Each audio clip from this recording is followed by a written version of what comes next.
Hello again, and welcome to the Master's Voice. I'm Celestial, and you are welcome to this channel. To old and new subscribers alike, you are very welcome. The Master's Voice is an audio and a visual resource that you can find on multiple streaming platforms. I highly recommend that if you're a new user, sometimes people come here, they don't really know what the blog is about. There's so much information to cover, there's so many videos, and you may not know where to start.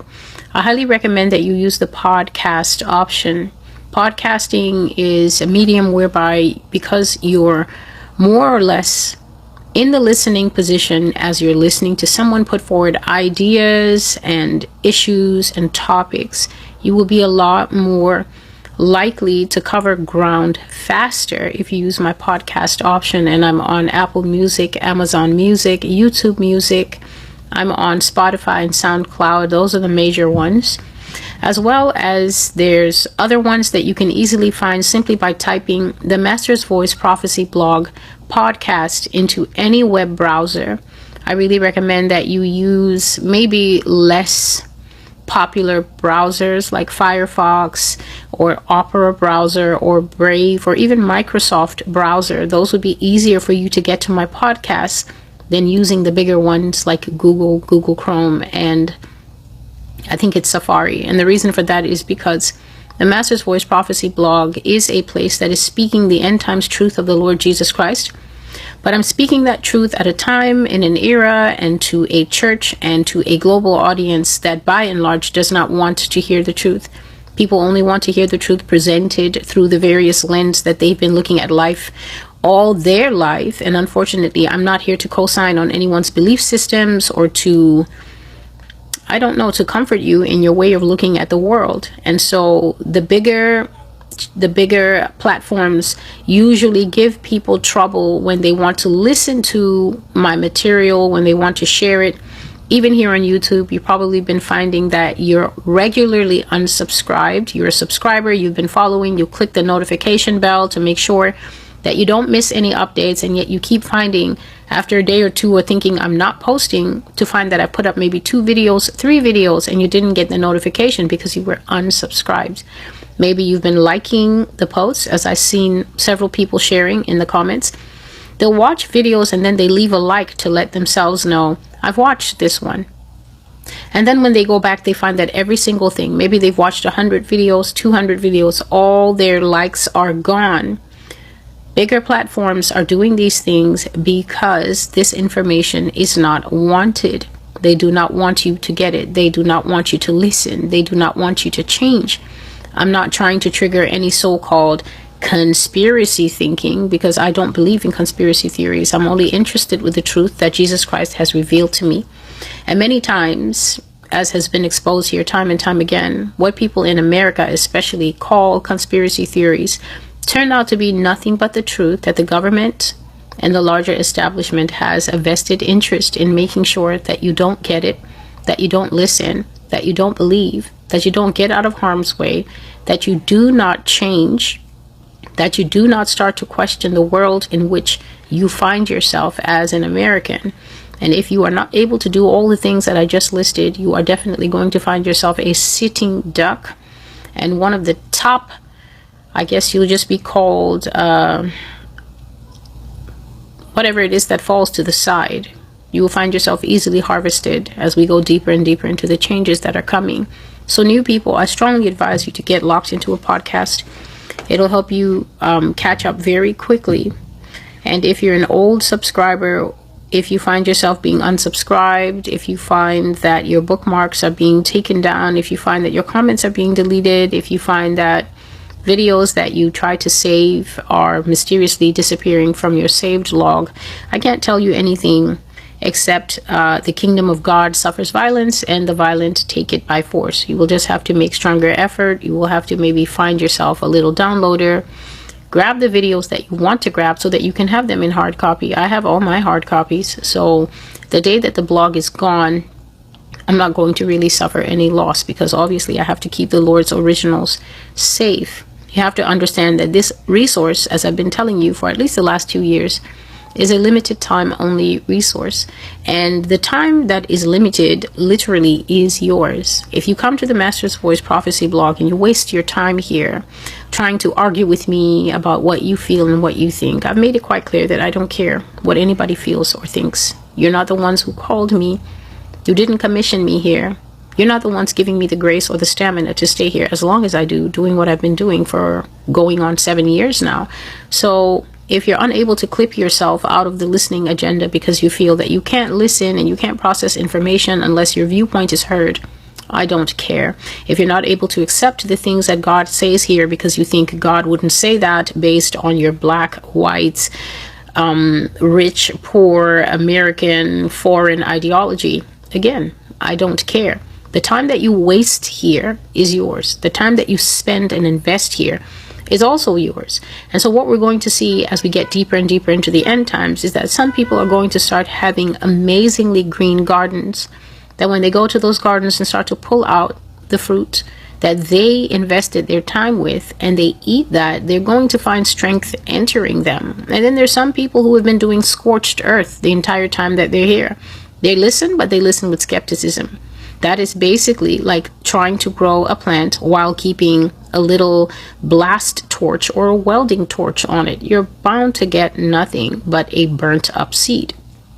Some people come and they're contentious and they think that they're going to waste my time here. Unfortunately, that's not going to happen. I'm simply going to block you, because anyone who is farming and finds a rock in the ground doesn't say, "Rock, what are you doing here? Rock, what is your problem?" You simply get the end of the hoe under that thing, dig it up, toss it away, and continue with the main thing that you are doing. And so I'm bringing a prophecy that I received. Today is September the 20th. So this prophecy is dated September the 19th. And the way it came to me, just a moment, please. The way it came to me is pretty much a way that the Lord has of doing things. I've shared it here quite often. I'm happy to share it again, which is that if God gives me a prophecy, is something that I've noticed him doing in, I guess I would say recently, in the last year or so. If the Lord gives me a prophecy, and that prophecy is among many prophecies, so he's giving me messages, he's giving me revelations, truths, and understanding nearly every day. So nearly every day I'm dreaming something or seeing something or hearing something from the Lord that I then put to pen. And that is how the prophecy has come. The Lord has spoken the prophecy, but then the message hasn't yet been proclaimed, meaning that I haven't come out publicly and put it on the Master's Voice Prophecy blog, the written blog, or I haven't come out and made a video. So the conversational part from God to me, or should I say more like the transmission part from the Lord to myself, is complete. He has spoken his prophecy. His prophecy is a reality as far as he is concerned. But then because it's one after the other, after the other, after the other, and then he's giving me the wisdom to know this one goes next, this one goes next. And sometimes I'm just not able to keep up with the flow. And so I'll have something that's really important, but because I'm following another flow, I may not know that this thing is also sitting urgently on the Lord's heart. What he will then do is he will come on the back of something he already spoke, and he will speak something else. And usually when I see that other thing that matches something else from maybe a month back or 2 months back, it is the prompt to move immediately, at least to handle one of those things. Why? Because it is important for it to have been proclaimed to people that this is something that is active. This is something that is important. This is something that it is essential that you know. The danger in ignoring essential things is that if you are not aware of them, if you are not apprised of them, meaning if you have not been updated on them and informed with the necessary severity, the necessary warnings, and the necessary cautions that this thing is in play, this thing is active, this thing is happening and shall continue picking up speed, then you will continue living your life unaware that yet another, I can just call it yet another blade, has entered a world that is already full of blades. There are already many Master's Voice prophecies in play right now. Many Master's Voice prophecies, especially of the larger bent, that speak of the changes that will come to the United States and make the United States one day an intolerable environment for everyone living in the nation. America will become intolerable for every single person living in the country. It doesn't matter if you're rich. There's prophecies that tell you how your life will be intolerable. It doesn't matter if you're of a certain majority demographic or if you are a minority in this country. God will ensure that every soul in this country, rich or poor, black or white or Asian or Mexican or native or free peoples, it doesn't matter, will be made uncomfortable, because God's plan is to make America an uninhabitable wasteland from which all life will either be driven or destroyed within the borders. So if you're not keeping that big picture in your mind and you're continuing to live following little interest groups, following little cliques, and following little networks, and following various causes, like this is my cause, then basically you're a person living on a collision course with God's big foot.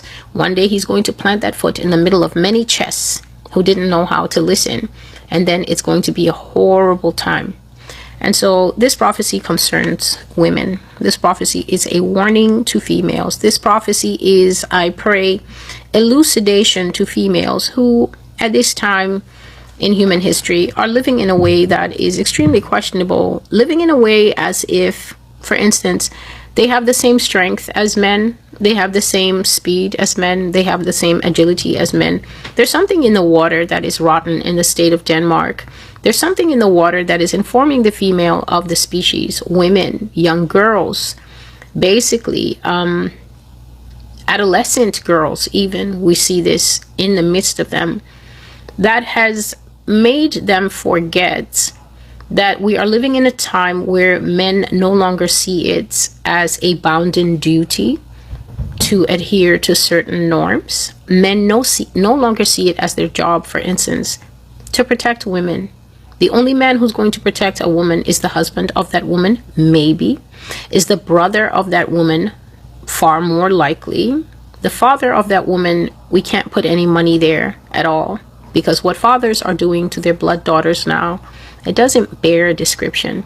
So for you to be a woman or a young woman or even older women who are no longer safe from being sexually molested and raped by their own grandchildren, this is now happening. Fathers are raping their own mothers across this earth. It is happening. And to those who are so unwise, saying, oh, it's just a case here or there, you lack full mental capacity, because if one grandmother is raped in a country, that country already has a very severe case of satanic cancer, because children and the old in the Bible are sacrosanct and set aside by God as a sacred bunch that are seen to be under weakness, vulnerability, and social pressures that God himself styles himself as their champion. He talks all the time about the widow and the orphan and the elderly. So if God says an elderly person with gray hair is wearing in his eyes a crown, and then a 21-year-old or a 26-year-old male breaks into an older woman's house and rapes her, you're just on an oiled path to hell as a young man. And so if you live in a country where these things have started to pop up like huge HIV lesions on the face of the nation, and then you still want to be championing your nation and saying, oh no, but we still have some good things here, I would venture to tell you that you've basically lost the plot. You're not the kind of person that has the mind that is able to understand spiritual things, because in the spirit, we talk about a God who is coming for a church that is without spot and without wrinkle. And so when your country starts to have the kind of spots that basically mean that Lucifer himself is in the building, and then you still want to talk about the fact that, oh no, we still have a healthy economy and we still have a good tourist system and there's still good things here, your child.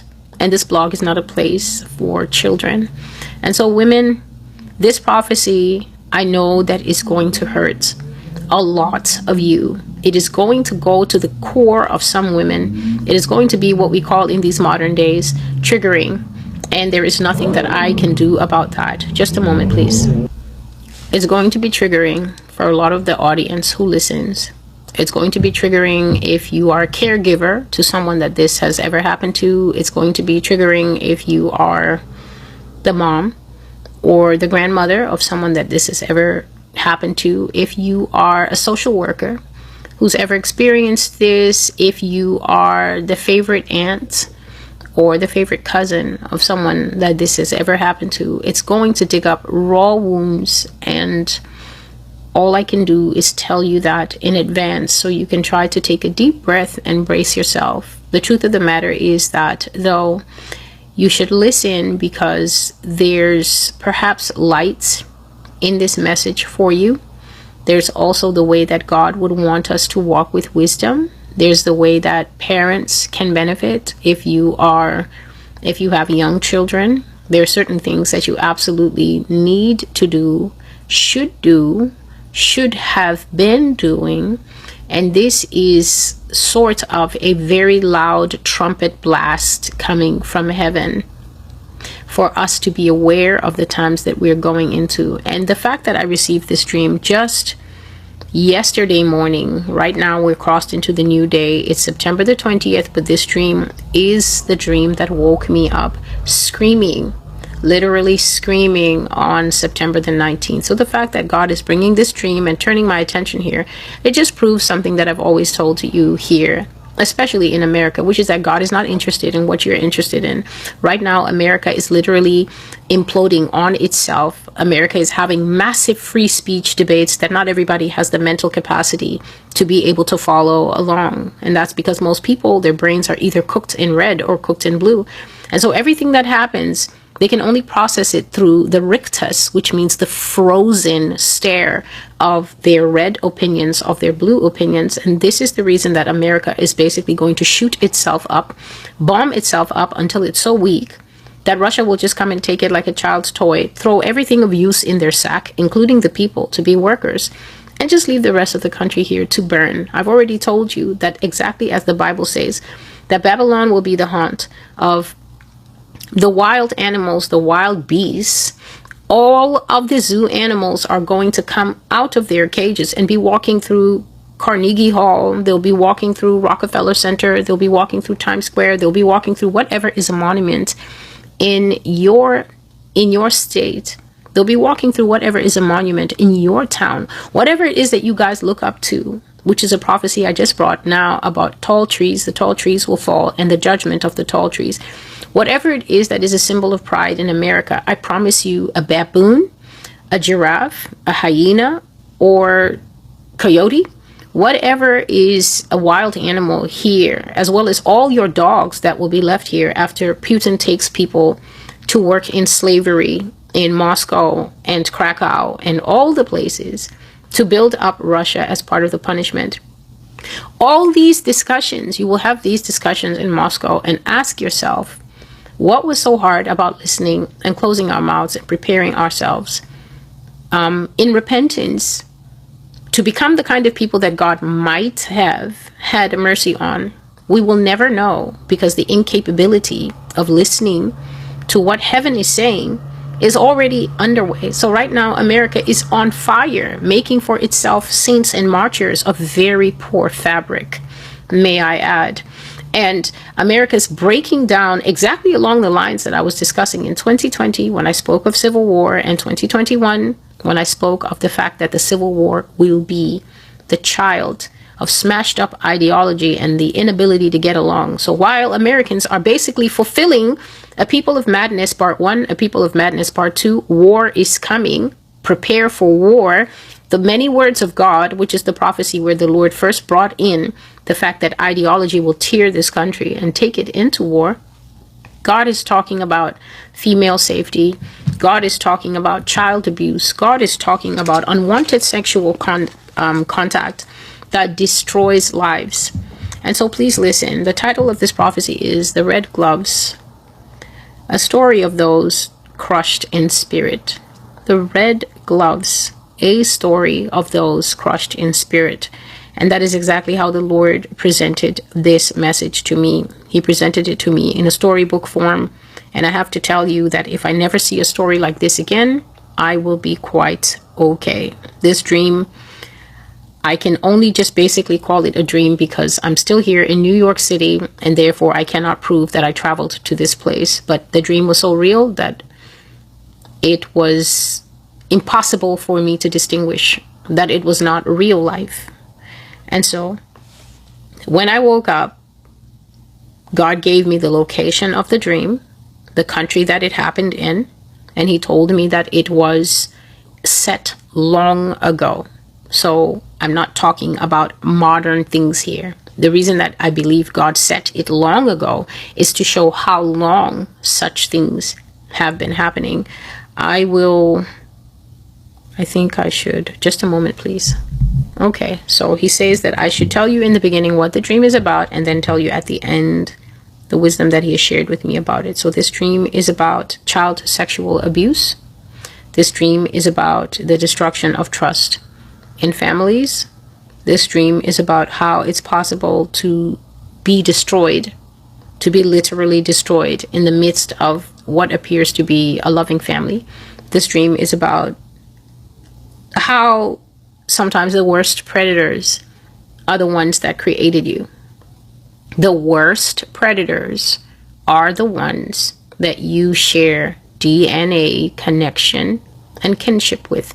And this is straight in line with the Bible that says that a man's enemies shall be those of his own household.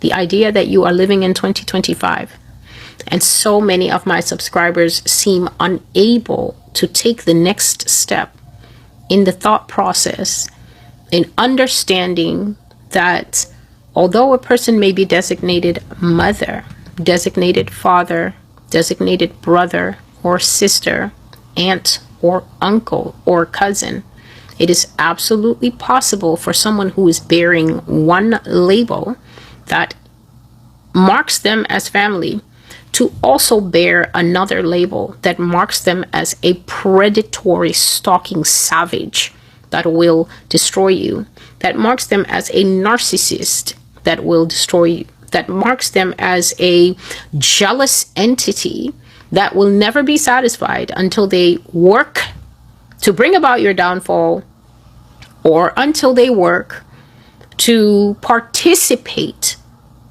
in your downfall. They'll either work directly to cause your fall, or they will work through side things like encouraging other people to destroy you, or encouraging a set of situations to destroy you, or encouraging you yourself to take steps that will destroy you.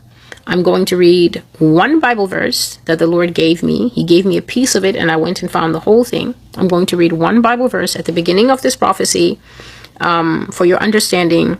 And I'm going to give you one Bible story at the end of this prophecy as a clear example that there is nothing new under the sun. And so if you as a woman, whether you are 19 years old, you're a young woman, whether you are 25 years old, whether you are 33 years old, whether you are 47 years old, whether you are 60 years old and above, whereby you think that you're in the demographic where you are considered safe. You are not safe. The only women on this earth who are going to be safe are going to possess two things. They're going to possess a very powerful prayer life, meaning that they're going to be completely submitted to the Lord Jesus Christ, learning how to increase their obedience, open their ears to God, and ask the Lord every day for his grace to make right decisions and his protection to keep them covered. They're also going to possess wisdom. If you are a woman that claims you love God, but you are not increasing in the spiritual grace called wisdom, there are no guarantees that you're not going to get hurt. There are no guarantees that you're not going to be in some kind of situation that once you get in it, even if you live through it, you're coming out with a gash or a wound, a disfigurement of the body or of the soul or of both. That will teach you why the Bible says wisdom is the principal thing, the main thing. Wisdom is the thing that if you possess it, It's better than having money. It's better than having Bitcoin. It's better than owning property. It's better than being in with the rich people. It's better than being the rich people themselves. Life is lived best with wisdom, and people of faith are expected to have wisdom. But in this generation, that expectation is going down the tubes. People think that saying I love God, I love God, I love God, and just reading Bible all the time is how you come by the spiritual grace of wisdom. Wisdom is what we call a bonus to the package.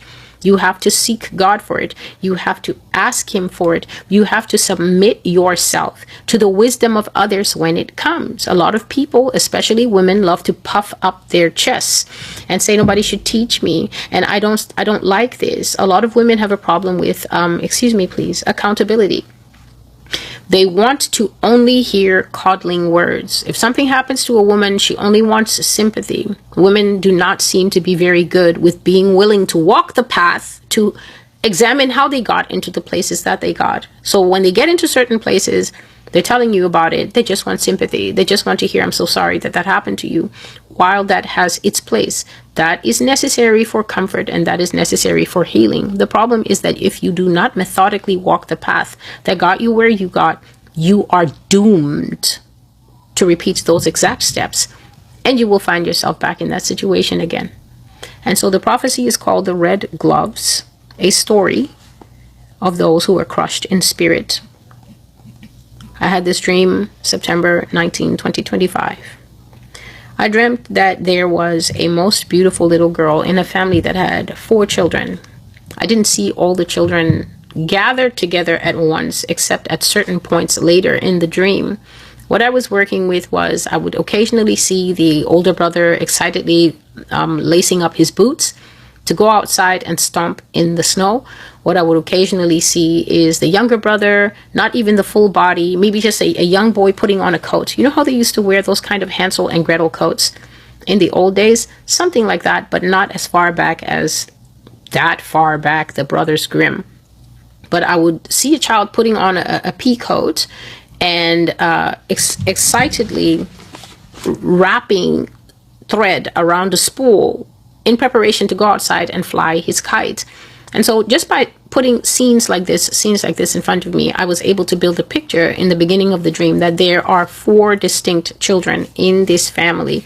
There's an older brother, a younger brother, an older sister, and a younger sister. So just a perfect little matchup of 4 kids. And most of the kids in this family looked to be about the same skin tone as me. I didn't see any of them that were exceptionally light, and I didn't see any of them that were exceptionally dark. But at the same time, the understanding was in my heart that these are mixed race children. Mixed race comes in so many different forms, whereby the father can be dark and the mother can be white, or both parents can be mixed race together, having mixed race children. I was never able to ascertain what form it was because I never really saw mom. For some reason, God never really showed me mom. I would just see maybe her back when she was wearing fully clothed with a cardigan, and then her head was cut off. So I couldn't see, is this a black lady, white lady, mixed lady, or anything like that. But dad was black, and dad was pretty much around my area as well.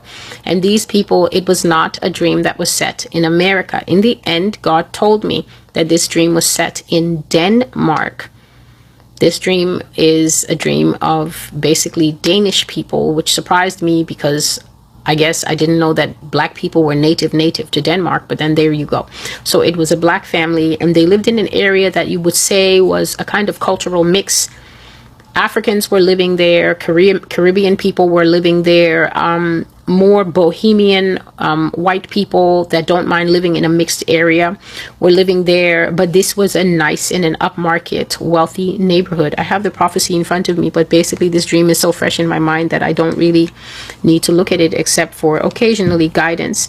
Now, of everybody, this being a lovely, happy family, the baby girl was the most beautiful child. God showed me the baby from the time she was laying on the pillow. She was born with a huge head of hair. And as she grew, her hair lengthened out and was just so beautiful. Her hair lengthened out, but it still had that loose curl. This child was the kind of child that cannot take an ugly picture. And the blessing of the kind of soul that God put in this child's heart was that she was not a selfish child. She was not an overly disobedient child. You know, they all pout at some point and they all say they don't want their carrots. But this was truly the kind of bright star soul that when you get a baby like that in the family, everybody just naturally tends to dote on that one a little more. She wasn't spoiled. She wasn't selfish. Being the last born, she had all the opportunities to be those things. But baby girl was not those things. She was a lovely younger sister who adored her big sister and also loved her brothers and her parents very much. And so what I saw was that one Christmas, okay, I think baby girl would be a little bit around 6 or 7. One Christmas, I saw that the family gathered, as they tend to do in, I guess, their living room or dinner table, it could have been. And the father gave out these beautiful colored mittens to all his children. And that's how it came to me in the dream. Beautiful colored mittens were given to all the children. Now, most of us, we just call it winter gloves because who's here from 1802? But in certain jurisdictions, I guess in the United Kingdom, they might still call it mittens. And whatever time period it was, these were called mittens. So each child had their own color. And as they were putting them on, I observed that this was top quality wool that these winter gloves or mittens were made from. The father had really gone all out. He had gone to a custom person. He'd had the gloves made for each child. And what the person did was so clever.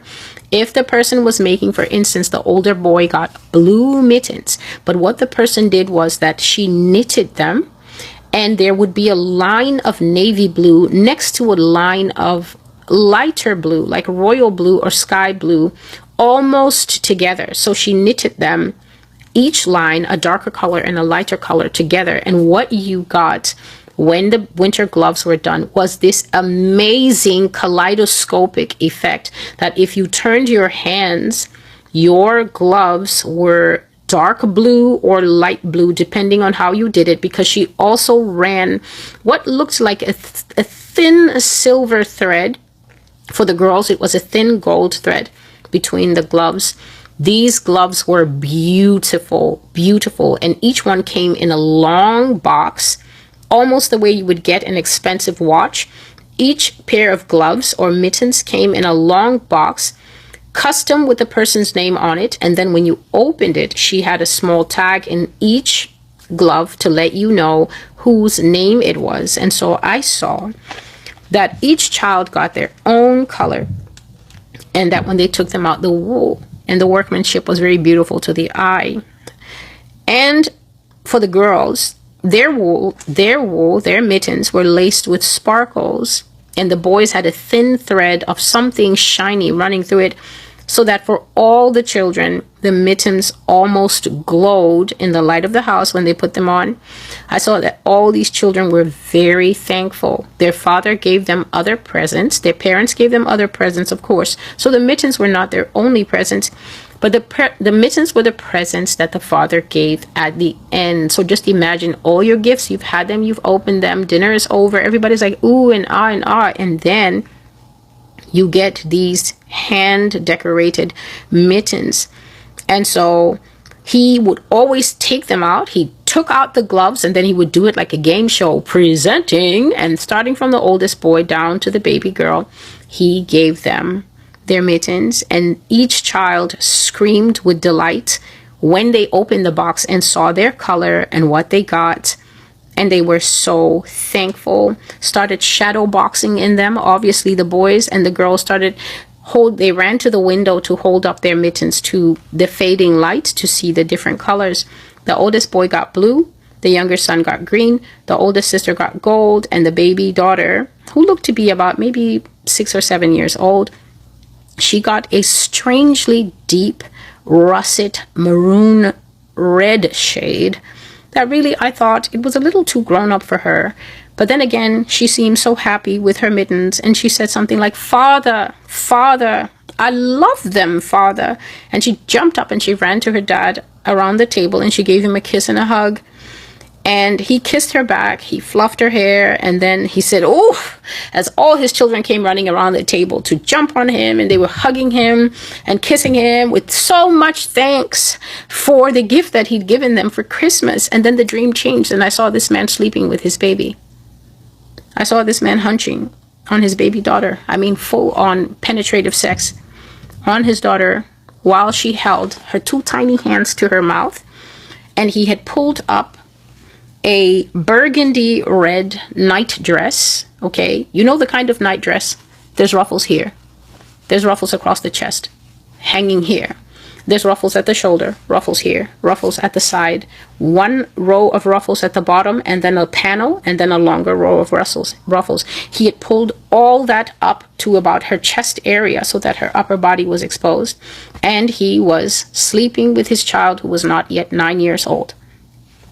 So if anybody had come in, he would have been able to quickly pull the nightgown down, lean next to her at the side, and act like he was reading her a story. And that is what he was doing. He was having sex on that child as if she was a grown woman consenting to whatever he was doing. I was so shocked and taken aback by the way the Lord changed that family panel to this horrific scene. Exactly the way you feel right now. The way I did it is the way it was done to me.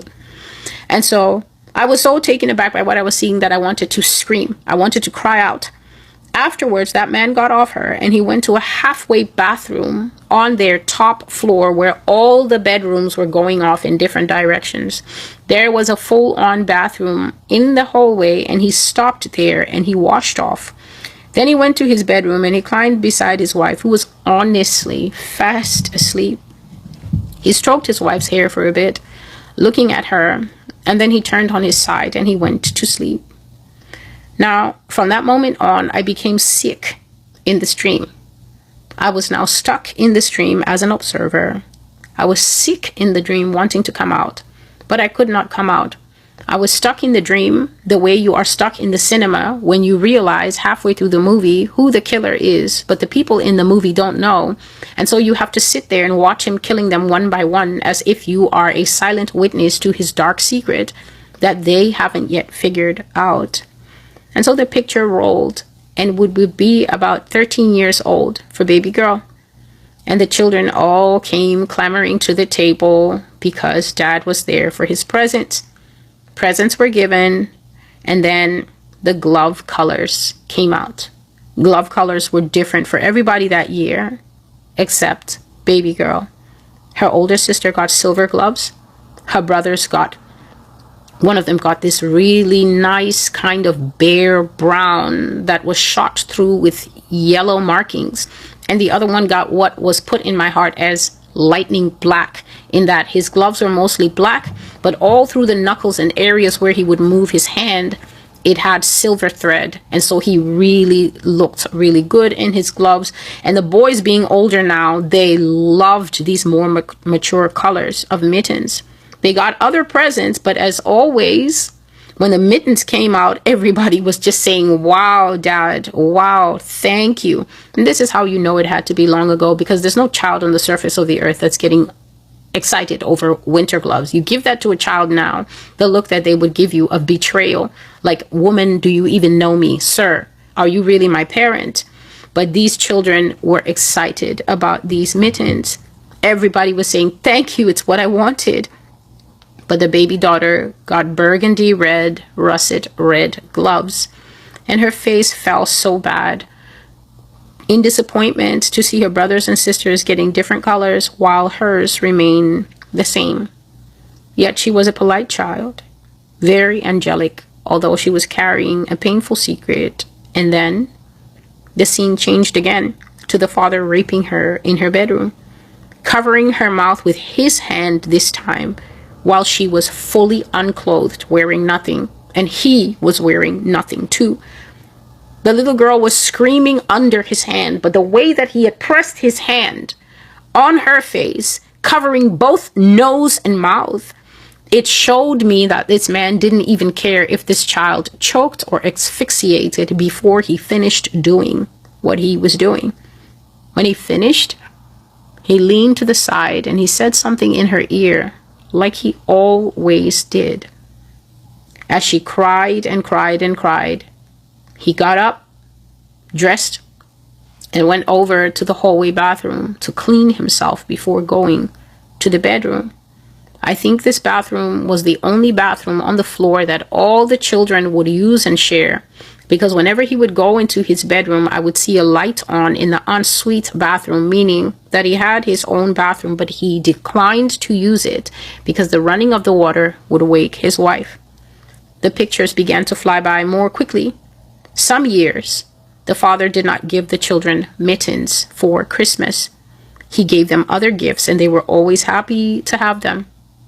But some years, he gave them mittens back to back to back, one year after another after another. Any year that was a mitten year, the father raped baby girl for some of that year, or most of that year. In a year that he didn't give them any gloves as presents, in a year where he skipped giving the gloves at Christmas, he didn't touch her at all, and he seemed to be totally focused on his wife as his correct sexual partner. Excuse me, please. As a result, when mitten years were coming back to back to back, or if he would skip a year or two, I saw that the youngest daughter hated Christmas with all the heat and the passion that she could muster in her growing body, while her siblings looked forward to it as a kind of mystery, because nobody ever knew, is this a year that dad is going to give us mittens or not? And so the siblings would plot toward it, not because the gifts would be better in a mitten year and bad in a year without mittens, but it seemed to be a little mysterious family saga where you couldn't tell if he was going to do it or not. And these were quality gloves that the children kept and protected very well. And so they were gathering up these things, marking them in their childhood. But to the baby sister, it seemed to her that her whole life was sitting in the balance of whether those expensive custom-made glove boxes were going to come out at the end of the Christmas dinner or not. If they did, she knew what that would mean for her. This girl was growing up in the house, still beautiful, so lovely a child, but she never told anybody, not her older sister and not her mom, and certainly not anyone else, what was happening to her, until I saw that baby girl at 21 years got up and ran away from the house. At 21 years old, God showed me that the years just before 21, 19, 20, and 21 were all mitten years, back to back to back. And so this child got a job, and she fled from her childhood home, and she never ever went back. I saw that her mom would call her, and they would talk, and she would be pleasant, and she would tell her mother what was going on in her life and where she had gone to. Apparently, she had gotten a good job, and she was diligent and faithful in her job. And so from what she would say to her mom, it seemed that she was going to other destinations, other places. But she never ever answered her mother when her mother said, "When will you come home, dear? We haven't seen you in a while. I miss you, my darling. We miss you, especially your father. You were always his favorite, and he wonders why you don't come home to see us anymore." So I don't know what the girl would answer her mom when her mother would say that. I just know that I never ever saw her go back to the house. Then I slept, and I had another dream. I saw a young woman at the mall with her older sister. The two women were looking very beautiful now. They had grown up, but the younger one was still the most dazzling of all her siblings. This is a second dream that I had. She said to her sister, "I'm so glad for us to have some time to ourselves. It's been so long. I've missed you so much." They were at a bowling alley, it seemed like. They smiled and they hugged for a while. the younger one doing more of the talking, telling her sister about the life that she had lived when she left their childhood city. She said, "I've had time to travel and see the world. I even met someone and we're dating. I'm not that serious in it, but he is. He's totally given his heart to me, and because of him and how he loves me, I think I could settle down." And her big sister smiled with excitement, asking for more details. And she sat and she let baby girl tell her all her stories. And I was looking at true sisterhood. I saw how the older sister laughed at her jokes and how she described the people that she met as she had traveled in life. She heard all about her younger sister's work and the decisions that she'd made in life since she left home. The younger one was 28 years old at that time in the dream, about to turn 29. And the older sister was 32. The younger sister had a habit of looking at her big sister like the sun was shining on her big sister. And God was showing me that these women really loved each other. And I felt so blessed to be looking at people who truly love one another in their family. However, something was bothering me in this dream. Something kept coming up in my mind, but I couldn't remember it. I also saw something in the younger woman's face now and then as she was speaking to her sister. Something like a cloud or a shadow would pass over her face. It is almost as if when you're having a conversation and the conversation comes to a peaceful rest, like a little rest area, a pause where if you had a secret, if you had something that you wanted to tell someone else, that would be the perfect time to start with. You know, there's something I've always wanted to tell you. But every time they came to a comfortable silence, the younger sister didn't say anything. She paused like she wanted to, but then she would decide something internally and she would take a new angle of discussion and she would say something else. I also felt that there was something that she should say, but I couldn't exactly remember what exactly she should say.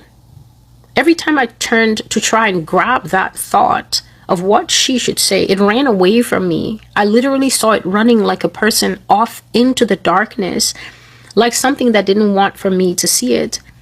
So instead, I just watched the dream and looked at the two ladies chatting until the older one said suddenly, Oh no, they're expecting us back for dinner. We have to hurry. Mom will be so mad if we miss everybody else arriving and they end up having to wait for us." And so they both held hands and they ran outside, a 32-year-old and a 28, almost 29-year-old, for baby girl's birthday would always come shortly after the Christmas period. They ran outside and they caught a cab and they made it back to the house just as older brother, confident older brother, who was now 33 years old, the first boy, was entering the house.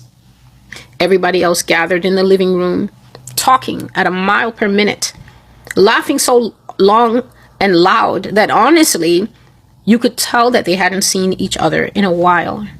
Everybody was so happy to see everybody else talking at the same time, trying to get all the details at the same time, that Mom kept saying, shh, shh, calm down before the neighbors complain. But honestly, nobody was listening to her. Everybody was so excited to be back together again, so much so that younger sister, who was not usually the loudest one, was talking even more than younger brother, who had always been a troublemaker and a firecracker. Finally, the scene switched and dinner was over, and the dad slipped all his children various sums of money according to their ages in beautiful decorated envelopes. There's no presents now. These are adults. And Dad doesn't know what they like or what they want anymore. Mom got up and went to get the dessert, always off camera. I could hear her voice, but I couldn't see her. And that's when something happened in this dream. I was suddenly sitting at the table with these people, all of them strange to me. I don't know them. Why am I here instead of in my apartment? Why am I with these people that are more or less the same color as me, but this is not my family? Why am I with these people having dinner with them when I am not a part of them? And then Dad reached under the table and he brought out 4 boxes each one custom made with everybody's name on them. And everybody started banging the table and clapping, even me. I knew it. I knew it.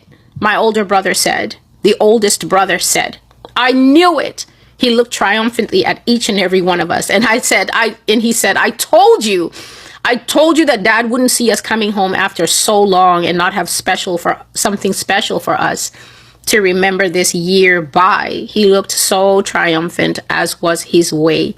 Older brother, who always knew what to do. He was so happy, and he kept saying, I knew it. I knew this year that Dad would do it. And Dad was also smiling very happily at all of us, handing out the boxes to each person, smiling at each child, especially me. And I smiled back at him, even though there was an urgent thought in my brain telling me not to take the present. Don't take the box. This thought said, do not take the present. This is where you draw the line. This is where you tell them everything, Magdalene. So my name then was Magdalene. This is where you draw the line. Do not take the box. This is the moment where you say no and you tell your mother everything. But I didn't know what that thought was for. So I reached over and I took my box with extreme gratefulness and delight. The gloves were amazing this year. Tiny gold stars embedded deep into blood red lamb's wool, highest quality. So soft and expensive as I rubbed them. Chic, slimline, with my name in a little label on the inside of each of them. My sister got cream-colored gloves with a black line stenciled across the wrists. And my brothers, deep gray for one and forest green for the other. They both loved them. I loved mine too. I thanked my parents for everything, and I sat and I had a great time eating dinner with my family. That night, I slept in my room with the door locked, even though I did not know why. I slept peacefully. The next night, I slept in my room with the door locked and something firmly wedged under the door because it had been moving a little bit the night before, like someone wanted to get in. But I do not know why I made my room like a fortress. I slept peacefully. So if you're wondering, the way that God did this thing was, when I woke up, I figured it out. He put me in the girl's body, but then he took the girl and her brains away. The girl is the one who had all the experiences. Baby girl Magdalene. Magdalene is the one who had all the memories.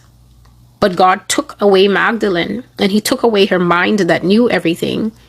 And he put me in her body, but then he took away my mind that had been watching the first dream and knew everything that was happening to her. And so I was put in her body in that horrible, vulnerable position without the benefit of her memories or the benefit of my understanding of what was happening to her.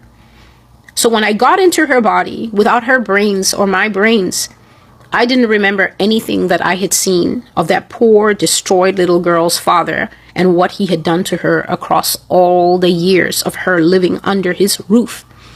I was in her body like a brand new individual without the benefit of her terrible experiences to warn me, or without the benefit of my dream knowledge that I had seen to warn me. I was like a new person living with a family that I didn't know. But the muscle memory from the past in Magdalene's body knew the house and the man, and that body was doing what it had to do. So Magdalene locked the door, and Magdalene put something like a shoe heel. You know, a shoe heel is shaped exactly like the way my hand is. It's shaped like a small triangle. And when you stick it under the door, if someone tries to push the door, it only gets harder and harder to open the door. On about the third or the fourth day of me staying at my parents' for the holiday, I came downstairs from a nap. I freshened myself up and I thought to myself, why not go into the city to have some high tea and maybe even do a bit of sightseeing? That was the very moment that my dream father came back to the house. He was coming from out, and he didn't think that anyone was home. He thought we had all gone out with mom or on various errands by ourselves. He didn't know that I had fallen asleep and I had been in the house alone for a while. When I came down the stairs into the narrow hallway, my father had just come in and shut and locked the door, and also entered into the narrow hallway. I said hello to him. "Hello, Father." And I was tugging on my red gloves when this man spoke to me with a completely different voice than he had ever been speaking to us in the house. He spoke to me with another voice that caused all the brains to come crashing back into my body. Magdalene's brain and Magdalene's experiences came crashing back into Magdalene's body at the same time as Celestial's brain, that had seen the first dream and understood everything that happened to her, came crashing back into my body. And the mind that I had had when I saw this first dream of this man methodically and utterly destroying by unwanted, forced, full sexual contact. There's abuse that's not full sexual contact. They touch, they rub, they make a person look at porn with them. They say all kinds of inappropriate things to that person. And then there's full sexual contact, where a man sleeps with a child, a girl or a boy, as if they are a fully consenting adult. The knowledge that this man had been having unwanted, forced, full sexual contact with his own flesh and blood daughter year by year, all of that came crashing back into my head. And I stared at those red gloves on my hands as if I was staring at two dead bodies that I had willingly put on my own hands. I actually lifted up my hands, turning them back and forth and looking at them. And then I looked at him with total shock and total realization. And it was at that exact moment that this man's nice fatherly manner changed. His voice changed. His whole behavior changed. And he talked to me the way men talk to prostitutes that they know they're going to kill.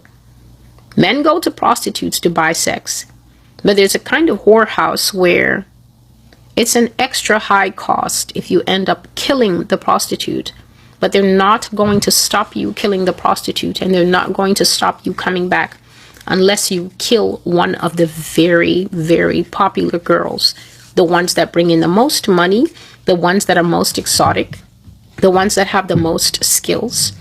Whether it's human trafficking or whether it's a willing whorehouse, if you go to those places and kill the high earning girls, they can actually send their mafia goons after you to kill you too.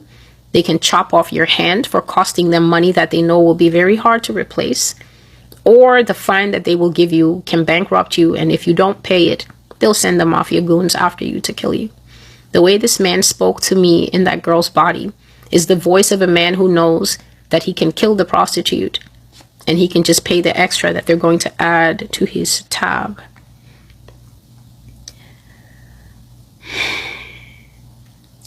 And this is what this man said to his own child. "You didn't obey the signal. Are you going to let me sleep with you or what?" Except that the word he used was not sleep with you. It was the F word that he used to his daughter. And when he said that, his face had this mocking and disdainful look, like when your ex, who goes around telling everybody how trash you are and that he hates you and he wasted his time with you, is still coming after you to ask you to come back. Schizophrenic. I screamed and I lunged out of that narrow hallway through the only door that was next to me, which was a door into a little parlor that we had. Some people call it the sunroom because the way that it's positioned in these countries, it's positioned to catch all the best light, and that room stays sunny and lovely even well into winter, which is why the family loves to sit there, read books, listen to their music and things like that. I lunged into that small parlor that we had on the ground floor, but that man, my so-called father, had anticipated that, and as I lunged, he leapt sideways as I leapt sideways, and I ended up caught full body in his massive arms.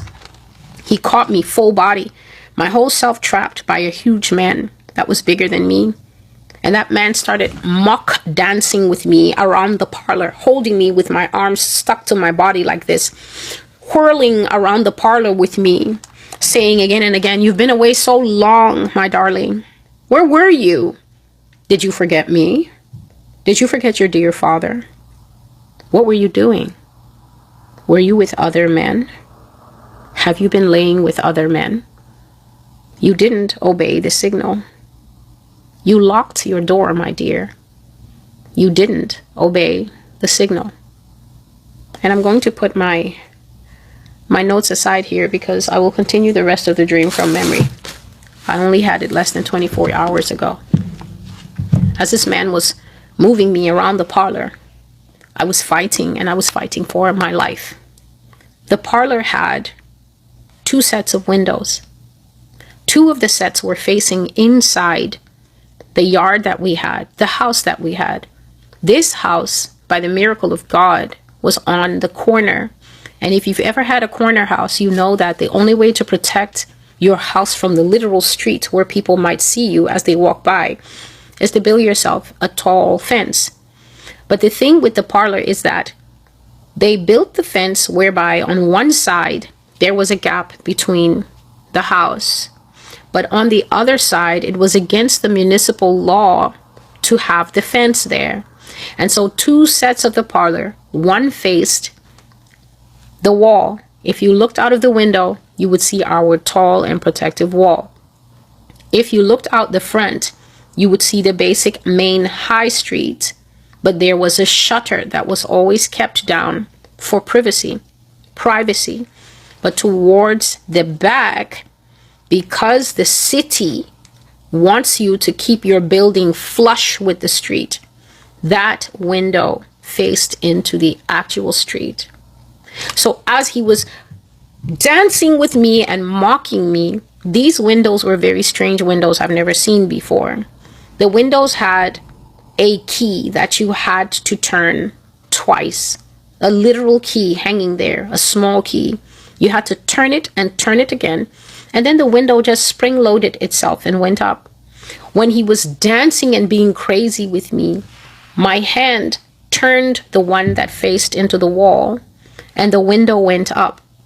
And when he heard the window go up, his rage magnified, and in a reflex, he wrenched me, but I came out of his grip. He meant to wrench me away from the window, but I came out of his grip. And by the grace of God, I came upon the window that led to the street. I hit it, but at the same time, I turned the key twice. I stuck my head out of the window, so I'm basically backwards through the window with my head out. People, I tried to scream. Let me tell you that women who have been molested in this way, women who have suffered in this way, you really should not open your mouth to women and men as well who have gone through this thing. I never knew that it is possible to lose your voice, to lose every piece of saliva in your mouth, and to also have your tongue form something like mud. I never knew that it was possible. My profession, I've been speaking all my life. My natural ability that God has given me, I've been speaking and expressing myself all my life. I never knew that it was possible for your voice to finish when you haven't been using and abusing it in public speaking and talking and everything. I didn't know that. The second thing I didn't know is that it is possible for all your saliva to be driven away by biological processes where your body thinks she's about to die. She doesn't need spit. Anyway, I also didn't know that it is possible for your own tongue to magnify itself until it literally becomes like a rod in your throat and in your mouth, and it becomes like mud. Mud is very choking. That's why we don't breathe it. Mud is not for breathing. Mud is known to be thick and cloying. My spit disappeared. My voice disappeared. And I could not make a sound. My tongue was basically like mud from my mouth area all the way down into my chest. There was a guy walking outside along the street, Everything was like slow motion. He's a tall, strong black guy. He was dressed so smartly. He had one of these things that they call a bowler hat in gray with a black band. He had a sharp gray suit on with a very expensive gray wool coat. He was walking with extremely shiny shoes. It seemed like it took 10 years for him to cross that street in which my head was stuck out backwards as I was trying to scream, "Help, help me," and call the police. I screamed those things so many times, and the sound I made was,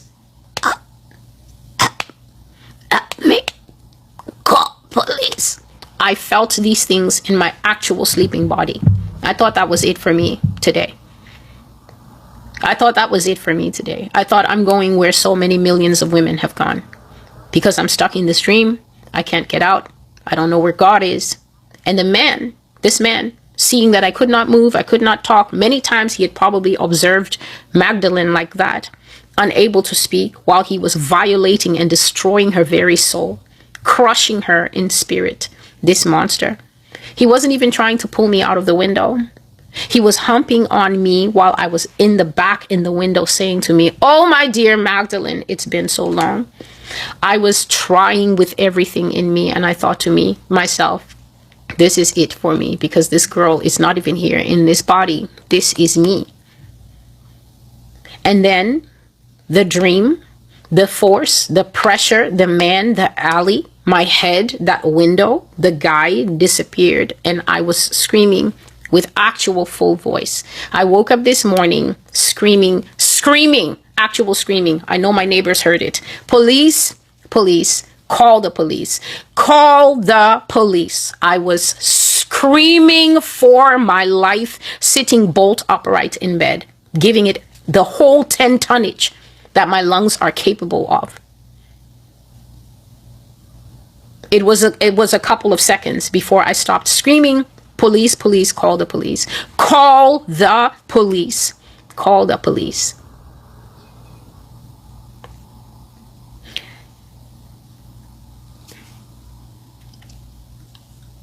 You're living in this world. I'll start with adults. And people can't talk to you. People can't talk to you about your 3 handkerchiefs of clothing that you want to wear, because you know what? You've been socialized in your universities by the idiots who teach you. And they teach you a paper version of, you have all the rights. You have the rights. You have all the rights. You have the right to wear what you want. It's your expression. It's your body. It's your creativity. And they're not teaching you what the Bible says about modesty. And they're not teaching you about the rise of the whoredom spirits that are in the earth, because they're not paid to teach you longevity in the university. They're paid to give you concepts that most of the time will get you killed.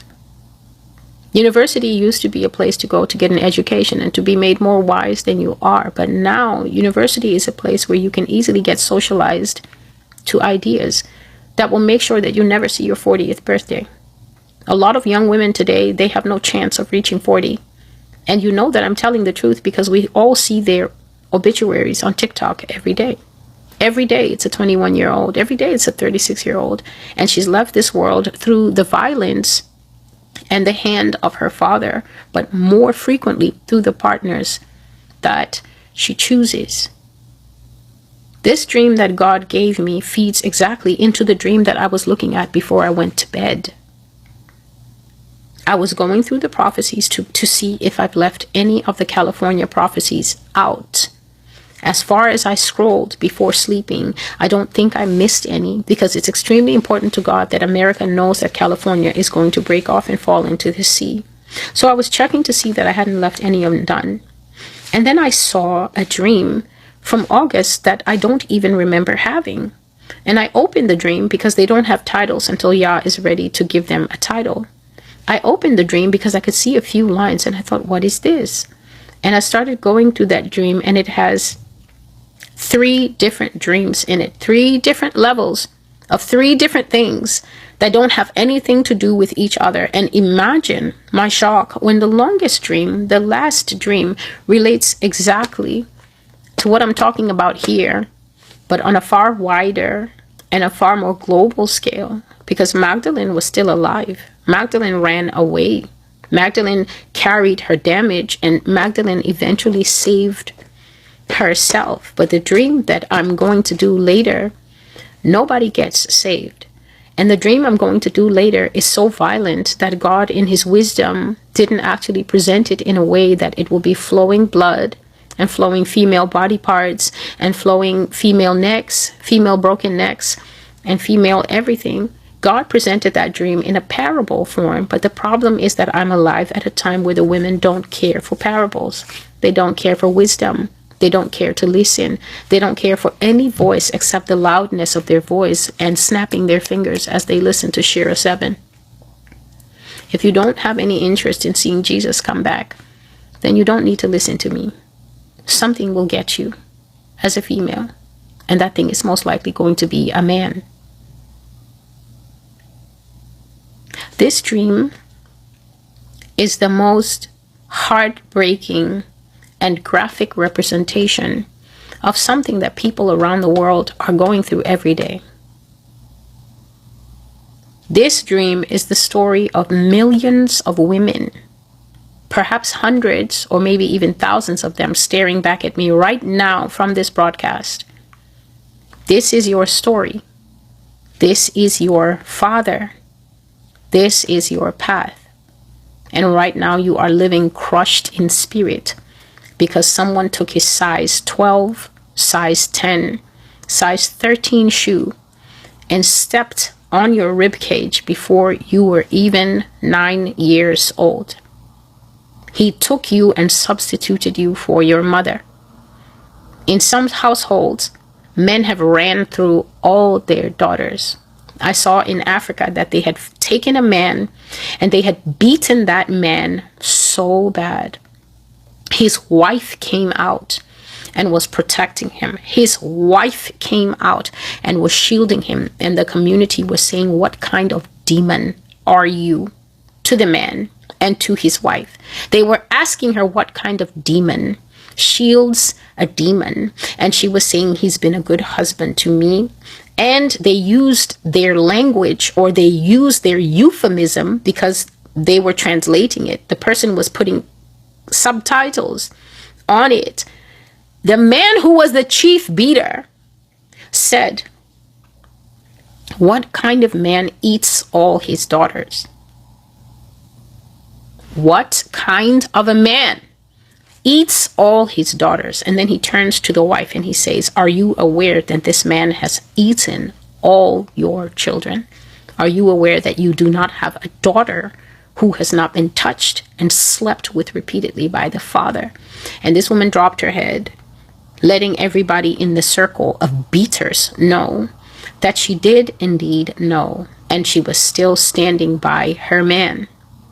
It is a terrible thing when a child has no protector in the home, when the child has an oblivious parent in the home, because mothers can easily abuse their children as well. But the far larger propensity of abusers who go on to have penetrative sex with their children are fathers and brothers, and sometimes by association, other males who are either told what the primary abuser is doing, other males who can be brought in.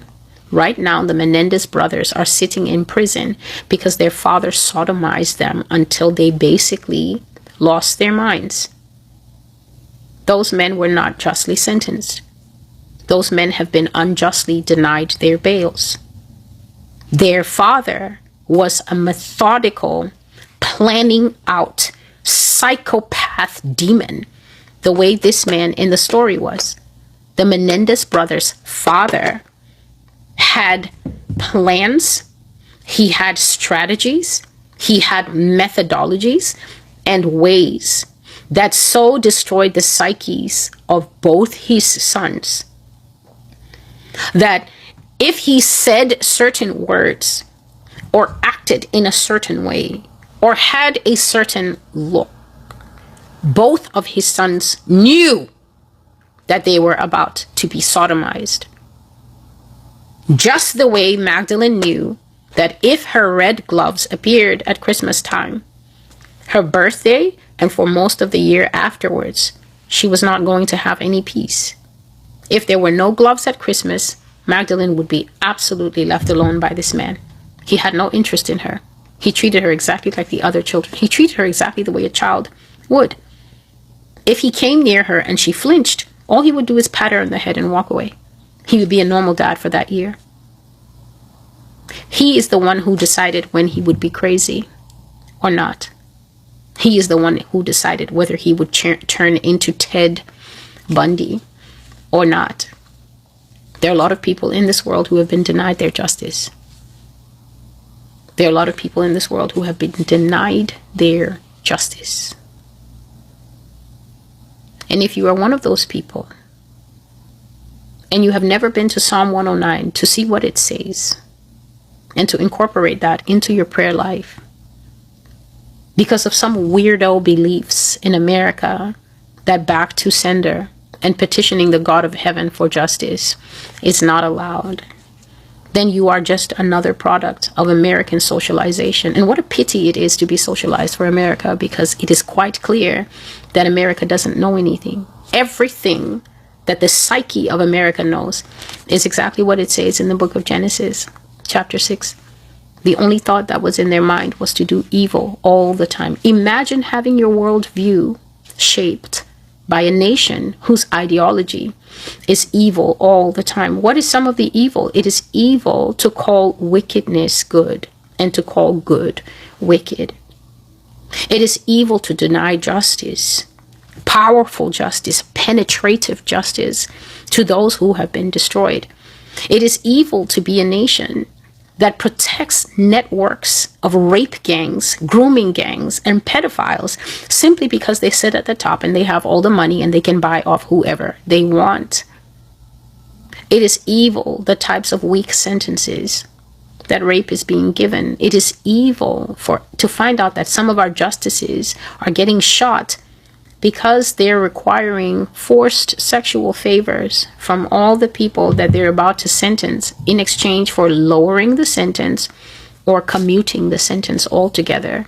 Commuting, it means that instead of the woman going to prison, she just has to sleep with the judge twice a week as part of her so-called check-in monitoring system. And then she will be allowed to wear an ankle bracelet, but she can also go home and go to work and check in with a parole officer.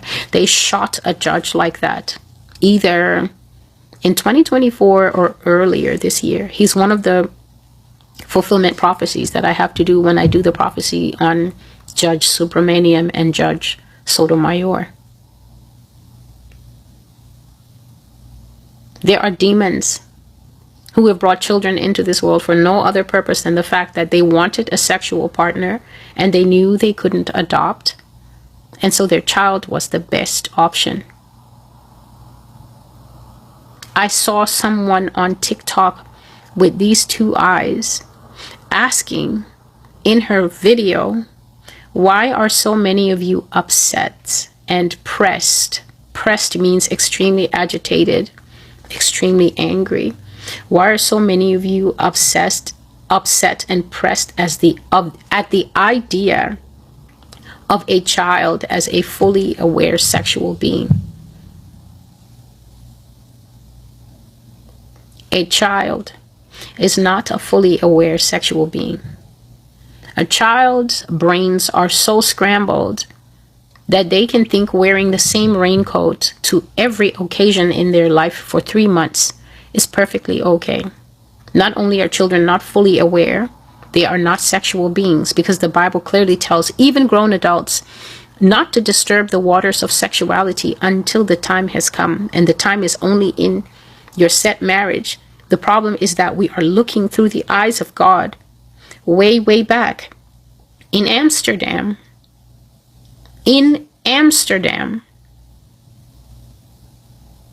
at a family that was not even poor, not even middle class, but definitely upper middle class. Money was coming out of that man's pocket for those presents, for those custom-made gloves. Money was coming out to maintain that family, to be able to afford a parlor. Not every, according to what I know of Commonwealth homes, not every home has a parlor. You have to have a certain amount of money. Some people live in townhouses, and those are not the townhouses that we know. They live in what is known as council houses. They barely have enough room to live in there. And sometimes a family of about 6 or 7 can live with one kitchenette, one bathroom that they all have to share, and everybody goes off to various jobs just to try and do something to put money so that they can keep that council house and not get rezoned out of there for delinquency in rent. I have been sitting here by the Holy Spirit, prophesying year after year that children are going to be forced to become sexual partners on the books. I'm talking to you about incest, that if that child hadn't run away, she might have at any moment taken pregnant and brought in a child that was also her father's child. Her child would have been her sibling, her brother or her sister. This kind of close relation is forbidden in the Bible. You're not supposed to touch your close relation. If you are in a place where touching of close relations becomes ubiquitous, there are demons in that location. And demons are never free in locations where the Spirit of God is moving around, where the people are Spirit-filled, where the laws of God are being generally adhered to. But Amsterdam are the people that have red light districts. They have naked women standing behind glass doors that people can pay money to go and look at, something that has been replicated in Vegas and many other parts of the world. They don't have particular laws on the books in many countries in Europe that prevent you sleeping with animals. And so when you see this kind of thing, God is showing this kind of thing. God is showing the demonic and changeable nature of people who, against all sense, against all mercy, are in charge of young lives. Showing how they plan, showing how they plot. Just like a dog with a treat, you perform a good deed and then you get a treat. This man is deciding which years he's going to be hunching on his child and which years he's not going to be touching her. Creating massive, massive destructions. What the Bible calls in Psalm 34 and 18, crushed in spirit. That's the Bible verse that God gave me before I started. The Lord is near to those who are oppressed. I think it says, just a moment, please. Psalm 34 and verse 18 says, the Lord is near to those who have a broken heart, and he is close to those who are crushed in spirit. Sexual molestation breaks people's hearts. I don't know how those who commit this against others don't know that. But that's because they're taken over by a particular darkness. And it's not likely that they're going to come out of it. For those of you who always like to, but couldn't we pray for them? You're a waste of space when you think this way. You that always wants to lift up your righteousness to cover the offender, and you don't rush to the side of the victim. There's something peculiarly dark in those of you who are like that. And there's a disturbing number of people in Christianity claiming to be people that are aligned with the mind of God who think this way. Whenever you bring up a situation, they never want to know what's going to happen to the children that are being brought out from the basements. They always want to know, but Celestial, are the traffickers lost? How are the traffickers your immediate concern and business? Why are they your immediate business? If you had one drop of empathy to pour out, and then God says only one drop, and then you would be out of empathy forever. Why are you always willing to pour out your drop on the person who has done the egregious, unforgivable thing? This Bible, the same one that I own, I'm pointing to the Bible on my computer and I have a hard copy here in my hand. It says that anyone who causes the little ones to stumble, Jesus says that the thing he's going to do to you is worse than. He didn't say you would have a millstone put around your neck and that would be the punishment, to be cast into the sea. To basically have a huge concrete necklace put around you, that huge top circle that you walk around grinding the corn and grinding other things in there. Having that circle taken up and put around your body, around your neck, And then they carry you out in a boat with your hands and feet securely bound, and then let that necklace carry you down to the bottom of the sea to drown like the trash that you are. He says that it will be worse for him than if a millstone. So Jesus is able to give you a very graphic picture of the kind of death and destruction he thinks child molesters, pedophiles, the incest havers within many homes are having. But then it's you, Jesus 2.0, the new improved version, the one that has mercy for all, the one that has mercy for every unthinkable thing. It is you who will come to videos like this to ask me, but Celestial, doesn't the Bible say that God loves the sinner?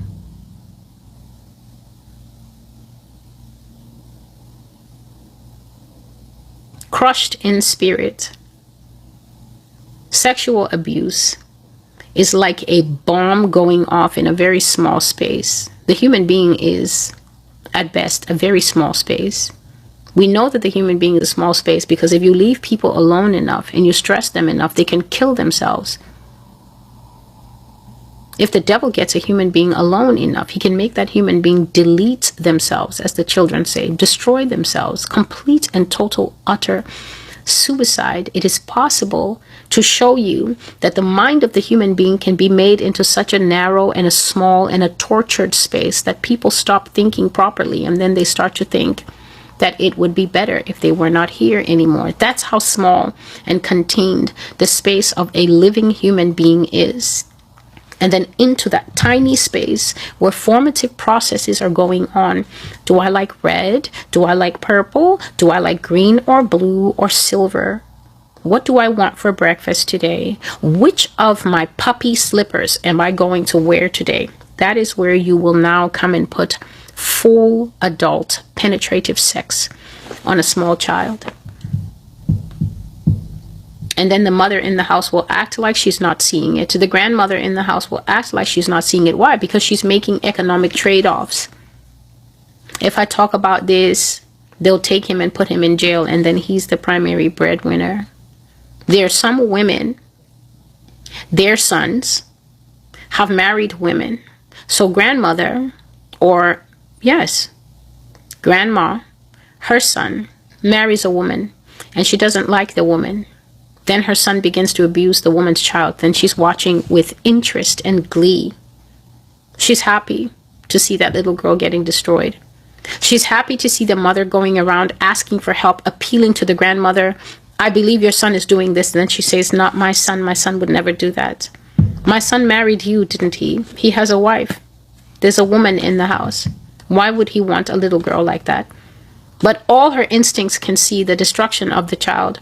There's no male or female child that is being sexually destroyed that is not putting out massive signals into the general space. They don't want to eat, or they develop eating problems. They gain massive amounts of weight as a subconscious form of protecting themselves. They lose massive amount of weight because their minds are destroyed. And eating is the last thing that they're interested in because they're wondering when is the next time that this man is going to do this horrendous soul-tearing thing to me, body-destroying, bottom genital destroying, tearing thing to me. What if I get pregnant before I write my final exams, my matrix? What if I get pregnant before I write my matric or my matrix or my ECOWAS exams or my A levels or my SATs or my LSATs? There's so much complication that starts to go on in that soul. The entire motherboard, the entire dashboard of the soul is destroyed. A human being cannot function with a destroyed dashboard. This is the simple language of the Bible. Crushed in spirit basically means that you take something like my delicate computer that basically is the brain of my life. Everything that I do in real life and for God is contained on my computer. And then someone puts a size 15 work boot right on the keyboard in 3 stomps on the display and on the keyboard. What do you think I'm going to be able to do? How will I function with a computer that has been stomped 3 times by somebody bigger and stronger than myself? What are you expecting these children to do in the homes where you are sitting and making trade-offs for their life? What do you expect them to do? You that now that they're older, they've told you, and you can't even tell them sorry for what their father did. You feel so attacked. You feel so ashamed. It's all about you, that you cannot look in your daughter's face and tell her, I didn't know and I failed you, just so that child can cry. Just so that question that has been eating her up her whole life. She's 36. She's 41 now. She just wants to know, did you ever see anything? Did you ever see her suffering? Did you ever see him suffering and turn a blind eye to it? Do you think that you will stand before Jesus Christ and be forgiven for these things without saying sorry to this child? Do you think that God is going to let you into heaven? I don't care if you're sick and dying of cancer right now when your child brings you to watch this video. Do you think that you're going to stand in front of Jesus and be allowed into heaven without making restitution to the child that has been robbed of everything? You think because she's 51 now, she's not a child. You let your husband take her entire childhood. He took her innocence. He took her smile. He took her hope. He destroyed her first experience of what love is supposed to be like when you're in a protected, covenanted marriage space. And now because she's angry, maybe the way she brings it out, she's screaming. You have to bear it. If she's screaming, you have to bear it. You have to bear it. If she's full of rage, she or he is not compelled to take calmness, to be calm with such a thing. Because such a thing, I'm sitting here and I'm telling you that I got out of that dream by the skin of my teeth and by Jesus just taking me out by my toe. I'm sitting here and I'm telling you that as close as I got. It's unimaginable. It is unimaginable to have no power, to have your arms pinned, to have a person mocking you like it's a game. And this is something that even women of their own free will, their boyfriends and their husbands, have done it to them. Men that they chose to be with. They're not children. They're not babies. They're not little Magdalene. They picked men of their own free will. And then they found themselves drugged. They found themselves tricked. They found themselves taken to abandoned locations. A man just told a woman, you know, I've been eyeing you for a while and everything, and I just want to have a moment with you. I just want to sleep with you just once. And he offered to pay her something like over $1,000. Not a normal prostitute, but just thinking, oh, this will just be like a way to make quick money. And people don't care about sex the way that we're supposed to. Nobody has taught them. And even if somebody has taught them, the pull of the thing and the seduction of the thing, it just seems to them, well, why not? It's just a moment. He took her out to a nice dinner, wooed her, and then said, oh, we can just go to this place. The long story short is that this man killed her. The sex was not his interest. He always planned to kill her, a woman that he didn't know. They had no prior connection. It's not like they dated and had an acrimonious ending or anything like that. And even if the ending of a relationship is acrimonious, who told you that it ends now in capital murder? Who told you that the way that you end a relationship that somebody says she doesn't want to be in anymore is that you pour gas on her, petrol to those of you in Africa, and you set her on fire? Or that you kill her baby in front of her and then kill her and then kill yourself and hang yourself in a tree? Who told you that femicide is the answer to being told, I don't want you? Where were your parents to tell you that rejection is part of life? And it's definitely part of the wooing and pursuit cycle between men and women. Who told you that it ends in death? Because you say so. He killed her. He always intended to kill her. He saw her, he marked her, and he intended to kill her. I had a subscriber come here and tell me, Celestial, after watching one of your videos that warn women, and I have so many of them, I can't remember all of them. The only one I can remember is the one, two of them came before this video. One of them is called Safety First. If you're female and you haven't watched that video, even though the video has been there, I think since 2024, I strongly advise you to watch that video. It is called Safety First. Another one is called, I think it's called What I Saw. There's two of them, What I Saw Part 1 and What I Saw Part 2, or something along those lines. That was the one that I brought out years ago, where I said that God revealed to me that men get into rape chat groups. Those who are seasoned rapists share how to do it without getting caught, how to destroy the evidence, how to leave the woman with no proof of what you did to her. And those who are the rookies sit in respectful silence and listen.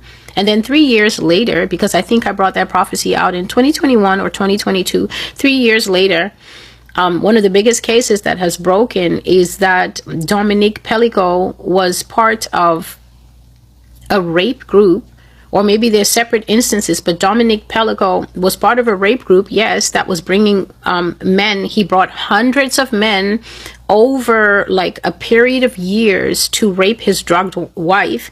But then it was also discovered a rape chat group with 70,000 men. I ask you, in the name of God, when we on this earth are hearing about rape groups that have 70,000 willing male participants, then where do you think we are? Where do you think we are spiritually, that your brains are cooked by what the Republican Party is doing or what the Democrat Party is doing? What the Republican Party and the Democrat Party are doing is getting ready to destroy this country and destroy themselves, so we can just go into the peacefulness of a civil war. And then when half the people are dead, whoever has brains and is still remaining, whoever doesn't want to get caught up in Democrat Republican storylines, whoever actually clings to Jesus Christ, who is the only true wisdom at a time like this, then we will start to look at the part of the Bible that says the meek will inherit the earth, even though America isn't anything to inherit. Spiritually speaking, when you hear that 70,000 males, that is almost 100,000 men, got together in an online group and were willy-nilly sharing what is little more than porn. Pictures of their wives asleep naked, pictures of their mother's private parts that they took, their sister's private parts that they took, private parts of other women that they managed to catch in compromising situations. Like after they invite the woman over, then they film the entire thing and then they upload it, and then the whole 70,000 is getting free porn that isn't on the usual dark web or wherever else they host the porn. When you hear that almost 100,000 men have absolutely no socialization skills to interact with women, but are thinking about the only other companions that they have on this planet, because they're getting ready to go to pigs. They're getting ready to go to pigs. They're getting ready to go to dogs. They're already there. They're getting ready to go to camels. They're getting ready to go to Plastic Betty, because Plastic Betty, the Asians, that is the Japanese and the Koreans, are working as hard as they can to make Plastic Betty come to life. Plastic Korean girl, plastic black girl, whatever color you want, you are currently able to submit a picture of a living woman and they will put it on your doll, which means that they can come to your social media, grab a picture of your face, submit it to the company, and have a doll made in your image. And then because they lack any kind of cells that would make them fit to be with you in real life, they can satiate their fantasies by sleeping with the plastic version of yourself. And those companies will make it, because you know what? A dime is a dime, a buck is a buck, and a win is a win when you're a corporation.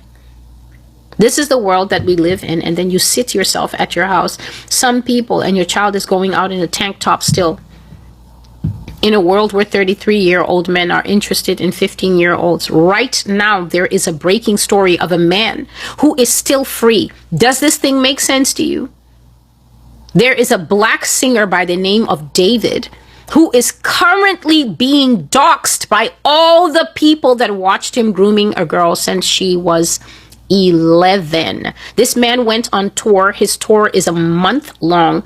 He's still not in custody, even though his Tesla was found 2 weeks ago with the body of a young woman named Celeste in the back that was so decomposed that her carcass, whatever remained of her, that had been chopped up into a black Glad trash bag, her carcass only weighed 71 pounds.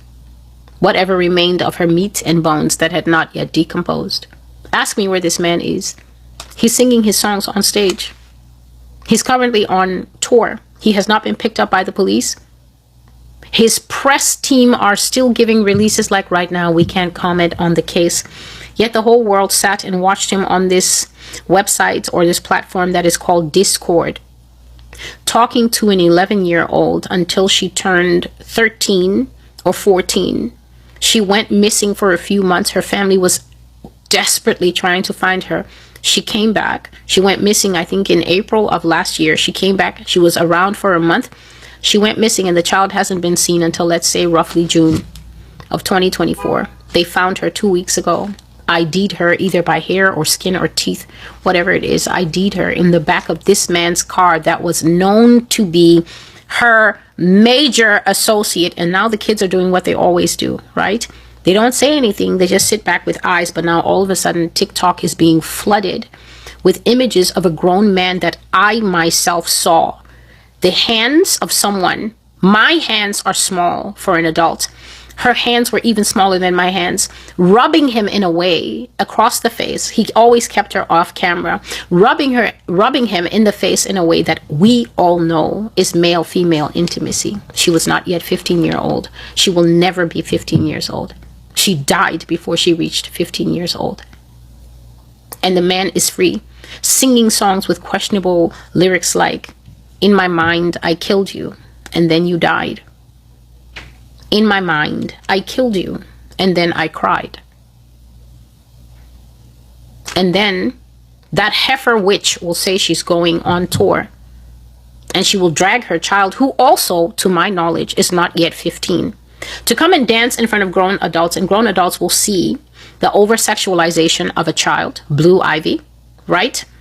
They will see the over-sexualization of Kim Kardashian's child, and then they will say, "You're just jealous. You're just jealous. Blue Ivy is getting it. She's going to be a superstar after her mom." How can she be a superstar when she has no natural talent of her own? Is this how we make superstars? You'll dance to your mother's album after she's in the grave, and then you guys will go to the tour? Is this the brain cell function of North America and all who are the fans of Beyonce around the world? You don't know child exploitation when you see it? You think because a rich person is doing it, then what? It's dressed up in moral niceties. It's okay. That's because you are the collection of people who call evil good and good evil. And what you don't know is that if you think I take meticulous notes, you have no idea the kind of notes that Jesus takes. Some of you, when he stands in front of you and begins to read you what I can only call granular sins of the heart. Have you ever seen sugar? Not sugar in the square, sugar when it's in grains. Have you ever seen how tiny one of those grains are?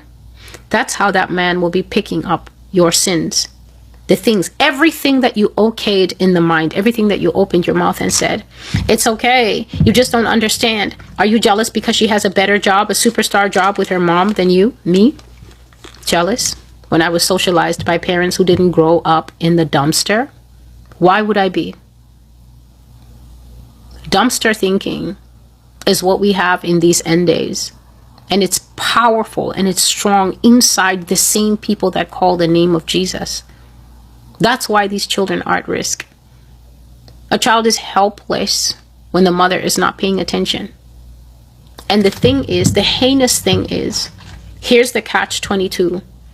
A child is at risk when their parent, especially the one who spends the early years closest to them, that is mom, is negligent. But I ask you this, is it fair for a woman to bed down with a man and have to live with the fear in her heart that he's also the first rapist of her children? Is it fair? Is that normal life? To get married, to say that I give myself to you and you give yourself to me and we become one flesh, and then you're constantly worried if part of the flesh is venom, if part of the flesh is the Joker, is a predator, is a pedophile. Is that a normal mindset for a woman to have?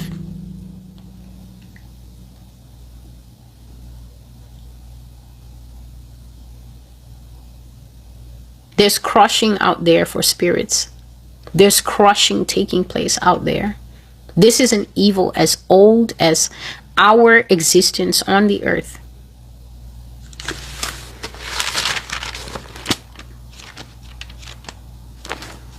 If you have your Bible, let's go to 2 Samuel chapter 13. We're going to be looking at what is known as the rape of Tamar. 2 Samuel chapter 13.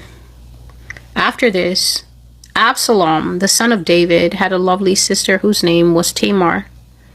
And Amnon, the son of David, loved her. Amnon was so distressed over his sister Tamar that he became sick, for she was a virgin, and it was improper for Amnon to do anything to her. But Amnon had a friend whose name was Jonadab, the son of Shimei, David's brother. Now Jonadab was a very crafty man. And he said to him, "Why are you, the king's son, becoming thinner day after day? Will you not tell me?" And Amnon said to him, "I love Tamar, my brother Absalom's sister." So Jonadab said to him, "Lie down on your bed and pretend to be ill. And when your father comes to see you, say to him, 'Please, let my sister Tamar come and give me food, and prepare the food in my sight, that I may see it and eat it from her hand.'" Then Amnon lay down and pretended to be ill. And when the king came to see him, Amnon said to the king, "Please, let Tamar, my sister, come and make a couple of cakes for me in my sight, then I may eat from her hand." And David sent home to Tamar, saying, "Now go to your brother Amnon's house and prepare food for him." So Tamar went to her brother Amnon's house, and he was lying down. And she took flour, and she kneaded it, made cakes in his sight, and baked the cakes. And she took the pan, and she placed them out before him, but he refused to eat. Then Amnon said, "Have everyone go out from me." And they all went out from him. Then Amnon said to Tamar, "Bring the food into the bedroom, that I may eat from your hand." And Tamar took the cakes which she had made, and she brought them to Amnon her brother in the bedroom. Now when she had brought them to him to eat, he took hold of her, and he said to her, "Come, lie with me, my sister." But she answered him, "No, my brother, do not force me, for no such thing should be done in Israel. Do not do this disgraceful thing. And where could I take my shame? And as for you, you would be like one of the fools in Israel. Now therefore, please, speak to the king, for he will not withhold me from you." However, he would not heed her voice, and being stronger than she, he forced her and lay with her. Then Amnon hated her exceedingly, so that the hatred with which he hated her was greater than the love with which he had loved her. And Amnon said to her, "Arise, be gone." So she said to him, "No, indeed, this evil of sending me away is worse than the other that you did to me." But he would not listen to her. Then he called his servant who attended him and said, "Here, put this woman out, away from me, and bolt the door behind her." Now she had on a robe of many colors, for the king's virgin daughters wore such apparel. And the servant put her out and bolted the door behind her. Then Tamar put ashes on her head, and tore her robe of many colors that was on her, and laid her hand on her head, and went away crying bitterly. And Absalom her brother said to her, "Has Amnon your brother been with you? But now hold your peace, my sister. He is your brother. Do not take this thing to heart." So Tamar remained desolate in her brother Absalom's house. But when King David heard of all these things, he was very angry. And Absalom spoke to his brother Amnon neither good nor bad. For Absalom hated Amnon because he had forced his sister Tamar. And it came to pass after 2 full years that Absalom had sheep shearers in Baal Hazor, which is near Ephraim. So Absalom invited all the king's sons. Then Absalom came to the king and said, "Kindly note, your servant has sheep shearers. Please let the king and his servants go with your servant." But the king said to Absalom, "No, my son, let us not all go now, lest we be a burden to you." Then he urged him, but he would not go, and he blessed him. Then Absalom said, "If not, please let my brother Amnon go with us." And the king said to him, "Why should he go with you?" But Absalom urged him. So he let Amnon and all the king's sons go with him.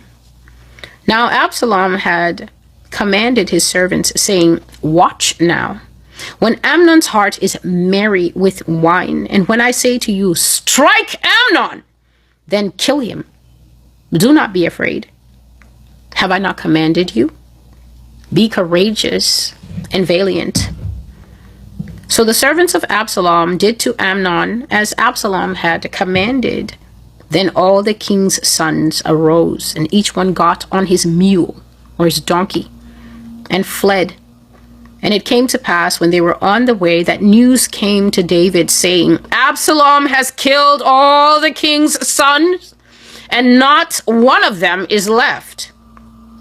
So the king arose and tore his garments and lay on the ground, and all his servants stood by with their clothes torn. Then Jonadab, the son of Shimei, David's brother, answered and said, "Let not my lord suppose that they have killed all the young men, the king's sons, for only Amnon is dead.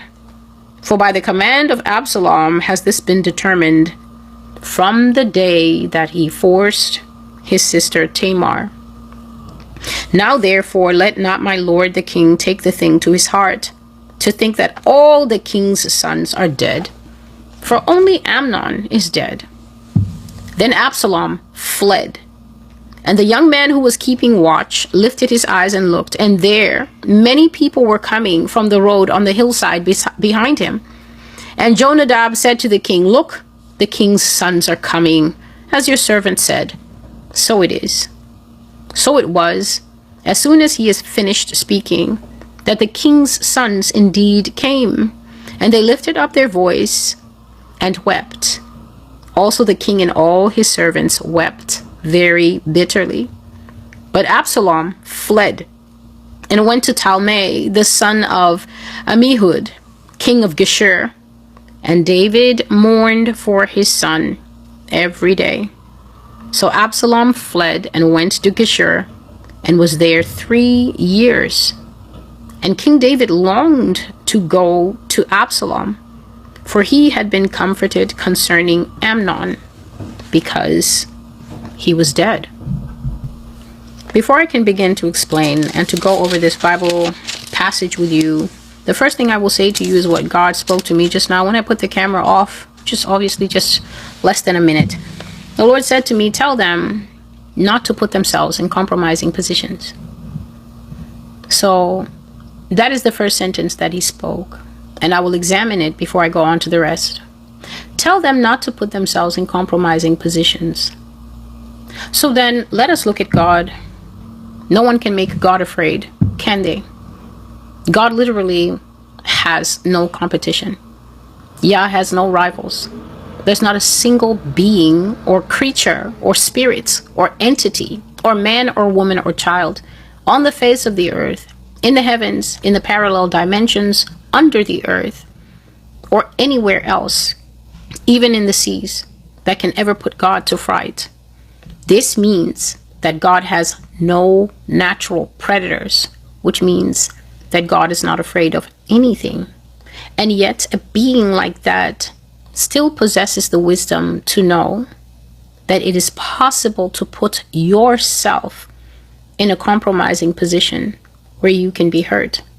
Why would God think this way, and then his children on the earth walk around and assume that through certain ideologies that they have in their mind, Nothing will happen to them when they go to places where they can be hurt. What makes you think that your belief systems inform reality? At what point are we supposed to realize that reality is reality, and the person with the best belief systems are the person whose mind and actions line up with reality? If something is hot, don't touch it. Don't say, but I have the right to touch anything that I want. You may believe that, but if you touch things that are superheated or even super cold, you'll suffer sometimes irreparable damage to your hand. Why is it that God, who has nothing to fear, is able to understand that certain situations, certain people, certain groups, certain connections, certain locations are to be feared by the wise, but then you that don't have the protection of God, the wisdom of God, the power of God, the strength of God, the all-seeing eye of God, declare that like a God, you can go everywhere and wear anything because it's my rights. Why is God, who can never be hurt, wiser than those who can be hurt? This is what Yah said to me. Tell them not to put themselves in compromising positions. He said, tell them not to go to places where they are outnumbered. So this would be you looking at property in a sundown town, because this is America and you have the right to buy a house anywhere you want. And it's against the law to discriminate. And besides, the house is so cheap because you're not thinking that the house has been the bait that many people like you have taken through the Zillow listing of houses. But the house is serving a purpose, because when you buy it, you will actually become the fun and games in that town. This means that you, on paper, can wear anything you want. But as you make that choice to wear anything you want, others can make the choice to rape you. You do know that. You do know that when you gather in your groups and say, it's not about the clothing because it happens to babies. It's not happening to the babies because of how the babies are attired, because there's nothing voluptuous and swinging on a baby. But in the cases of the mature adults, there definitely is an element that is feeding into that. We will not be able to argue that away based on it shouldn't be that way, because it is that way. When you go to the sea, it has sharks. You can't say that a shark shouldn't bite you because you're swimming. That's not reality. He said, tell them not to put themselves in compromising positions. Tell them not to go to places where they are outnumbered. So why are you the only two girls deciding to take the club back to hang out with 10 boys? I'm not even going to ask where your parents are, because I know that if your father is living, he would die if he knew that you were one of two girls going back to after party chill with 10 boys. I'm not even going to speak to your mother's reaction. It's your father's reaction that I'm looking at, because he knows what boys are like. After the club has done its work, the body is stirred up. The body doesn't yet want to sleep. The body has been told, you guys have to leave the club, but the body is still looking for a little more longevity in the fun. If your father knew that you were one of only 2 or even 3 girls going back to a house to so-called after party with 10 guys, your father would die, because he knows what men are like. So I'm not going to ask where are your parents, because both your parents would pass on if they knew that you were making that type of decision. I'm literally going to start from you. Why are you making that kind of decision? Do you know what's more dangerous than the boy you think you know? The acquaintances of that boy that you don't know at all. Do you know who got Tamar raped in this story? Jonadab, the boy's uncle. The boy's name is Amnon. He was a prince. He came from one mom. Tamar was a princess, the little sister, baby girl, to Absalom, the head prince, the handsomest one, the one with the hair that was flowing all down his back, the best looking of the king's sons by far, craftier even than his father, but not craftier than his father's general Joab. That was his sister. Beautiful. The Bible says that she had the clothes of the princesses. So that means that they all wore special clothes. Exactly as I was telling you will be in the beast system. By your clothes we will know. Oh, that's the leading house. Oh, that's the president's house. Oh, that's the president's uncle. Oh, that's the president's son. Because there will be separate clothing that will distinguish them. Separate clothing for the poor. Separate clothing for those who live in the palace. Separate clothing for those who do a certain type of work. Agriculture people wearing green. The healing people maybe wearing yellow to show that they're medics. The people who work with technology and everything. The record keepers. The scrubbers. Wearing blue, the enforcers, the ones who will pick you up at 4 o'clock in the morning, wearing black. I'm sitting here in 2025 and I've been telling you what the future we're heading into is like. And I've always said to strong opposition that we are going back to the Old Testament, because the people who are creating the world that you and I are going to be forced to live in are getting their blueprints, I said, from books. Tamar had royal clothing, but in the end, after something unexpected that she was not at fault for happened to her, she ended up tearing those clothes. And that's what it's like when you make sometimes unwise decisions by putting yourself in the places that even your Father in heaven, who has no natural predators, who can never be made afraid, is telling you, don't go there. Why are you going there? Why are you going on all girls trips to places that you keep hearing stories? The hotel workers break into the hotel rooms and sometimes the girls don't come back because they've been trafficked. Sometimes they come back and they're shaken because they said, my door was rattling the whole night and I was terrified. I had to check out of there and go to an all-female B&B, Airbnb. Why are you going to certain destinations in the world where you've heard 10,010 stories that women are getting raped there? Then you think you and your husband are all you need to deal with the locals in that place. There are nations in this world that are getting a massive rape reputation for themselves. South Africa and India are two of the top ones that come to mind. And then without wisdom, without clarity, without making sure that your contacts in these places are rock solid, you go and start saying that you're trekking, solo trekking, right?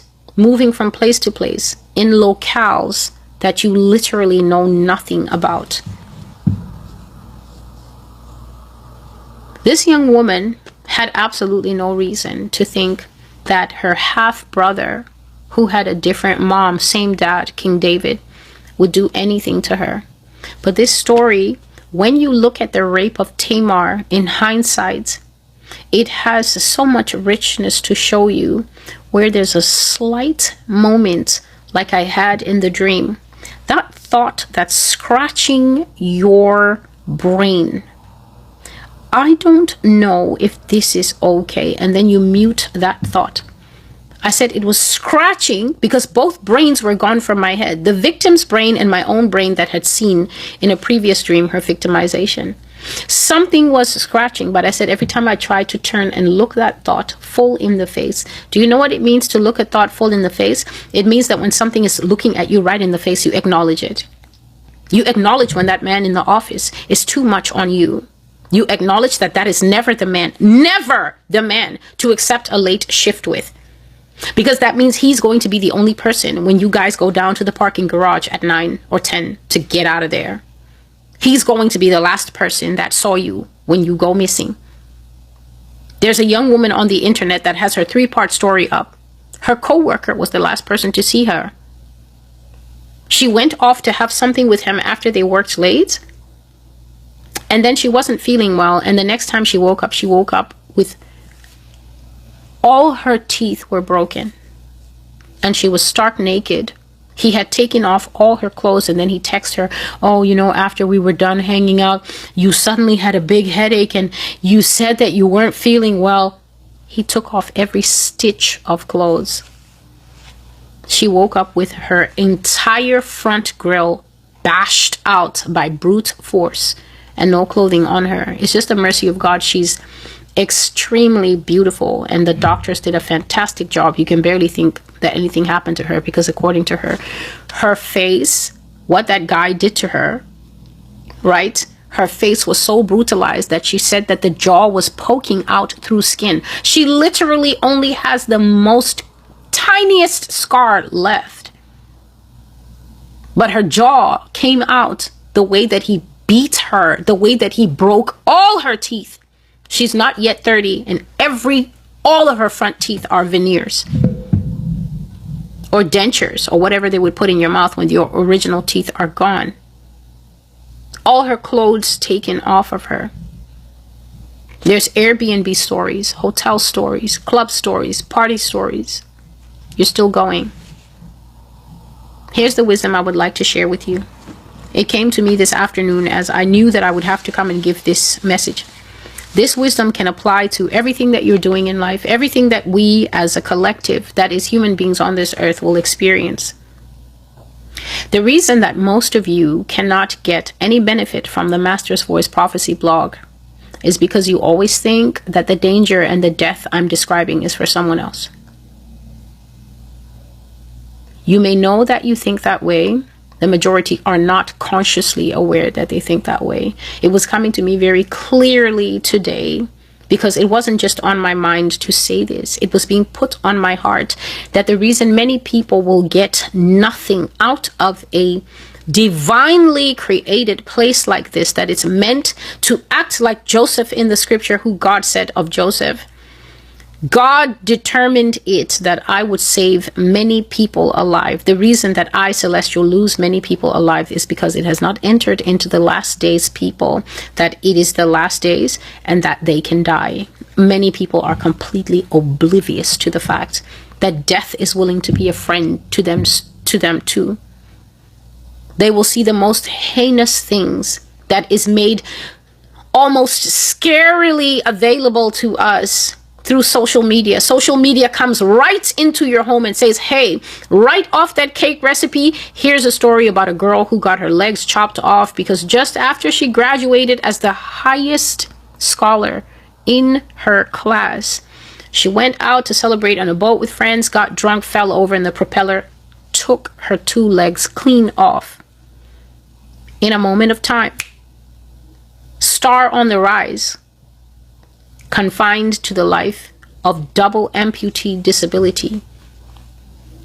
Think of the mental trauma. Think of the strength. Think of, everyone is like, no, dig deep. Why do you have to end up having to dig deep to such a level to even convince yourself that your life is still living? Because you know how young people think, how will I walk? All the friends are gone, because now the friends, you can't be a baddie with no legs. All your friends will get bored of your new handicap life. You'll hear from them less. You will go through the severe triggering trauma of watching all of them leave you when you need them the most. Your life is forever altered. And on top of that, you've just now made yourself a top candidate for waiting for the beast system titanium running legs to come out.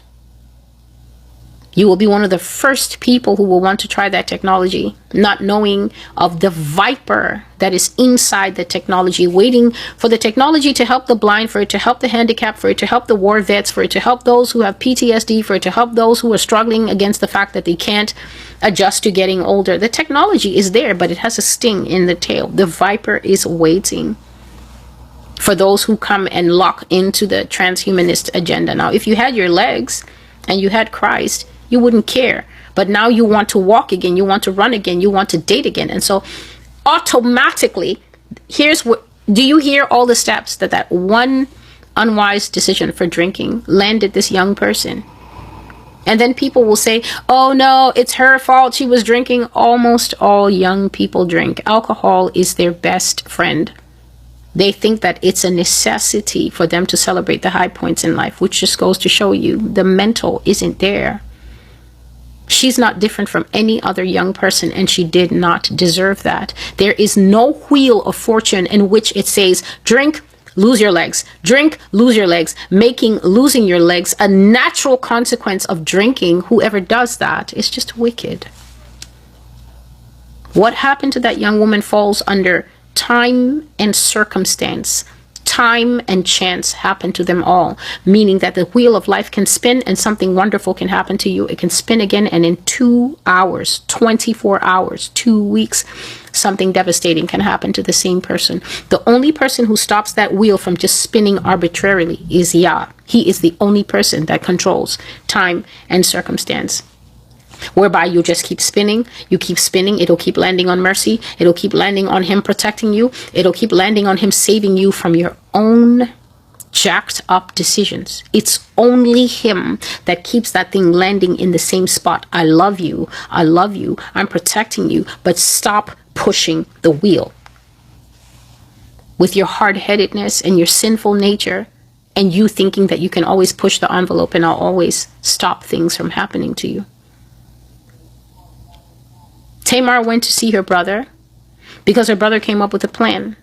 But her brother didn't come up with the plan alone. His uncle told him how to bait a woman so you can get what you want. How many people watching me now, watching me today when I put this video out, and watching me in the years to come, however long this video is tolerated to stay up, how many people are the unwitting victim of boys that planned, of uncles that planned, of dads that planned, of best friends that planned, of first dates that planned? How many people are the unwitting victim of the plans that are being made out there, while the woman lives without wisdom, lives without a very powerful, pulsing relationship with the Holy Spirit that will simply say, we're not taking that trip. I don't care if it's all paid for. These men can get you simply by offering you stuff. They can get you just by offering some of you stuff. For a handbag, you're ready to die. You're ready to die. Rest in peace, Birkin. Rest in peace, Louboutin shoes.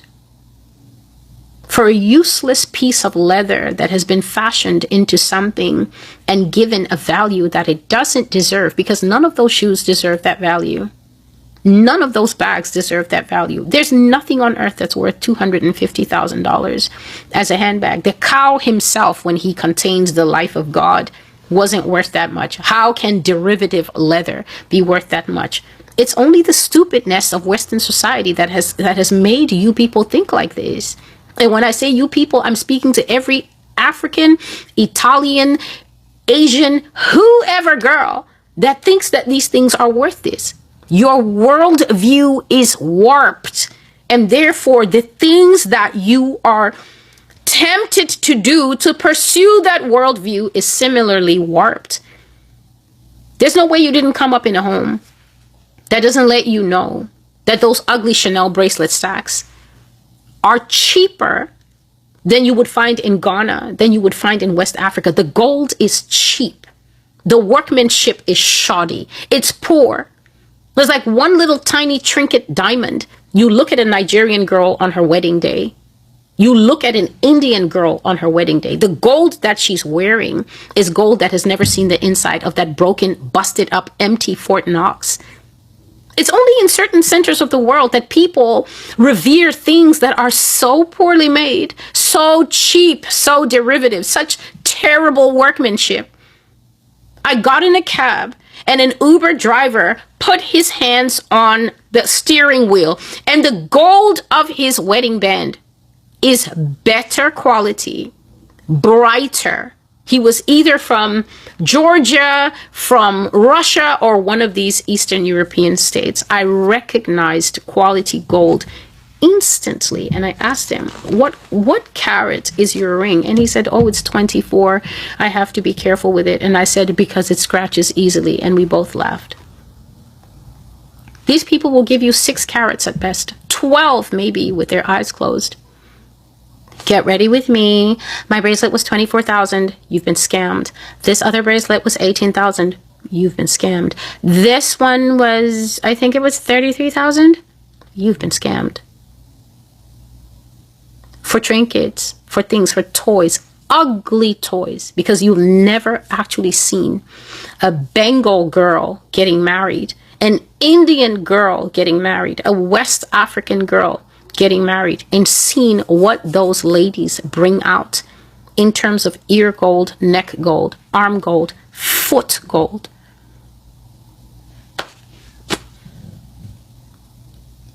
$26,000, $260,000 Birkin. A psychopath with a jet will offer you that. So basically for $260,000, we spin the wheel. And then your mom will never see you again. A victim of the red gloves. You want stuff. You want position. You want to enter these high-minded lunch rooms where all they're discussing in those places most of the time is how to tighten the rules so that certain of you can never get in. They don't want to see you if your eyes go upward. They don't want to see you if you're darker than a paper bag. But you can't wait to scheme your way into places where you are hated, and you will always be hated. Even if the hate has to be quiet, because the laws said, in the past at least, that it has to be quiet. But those laws are about to be scrubbed. Hate is about to get very loud, as we're finding out in America currently. Red gloves are out there waiting for the daughters of Eve. And the ones who lack wisdom are going to go first. It's a different situation with these babies that are trapped in the house. Situations like this require the wisdom of God, the intervention of the Holy Spirit. They require every grandmother who's no longer working to throw herself into Psalm 109 and do her part.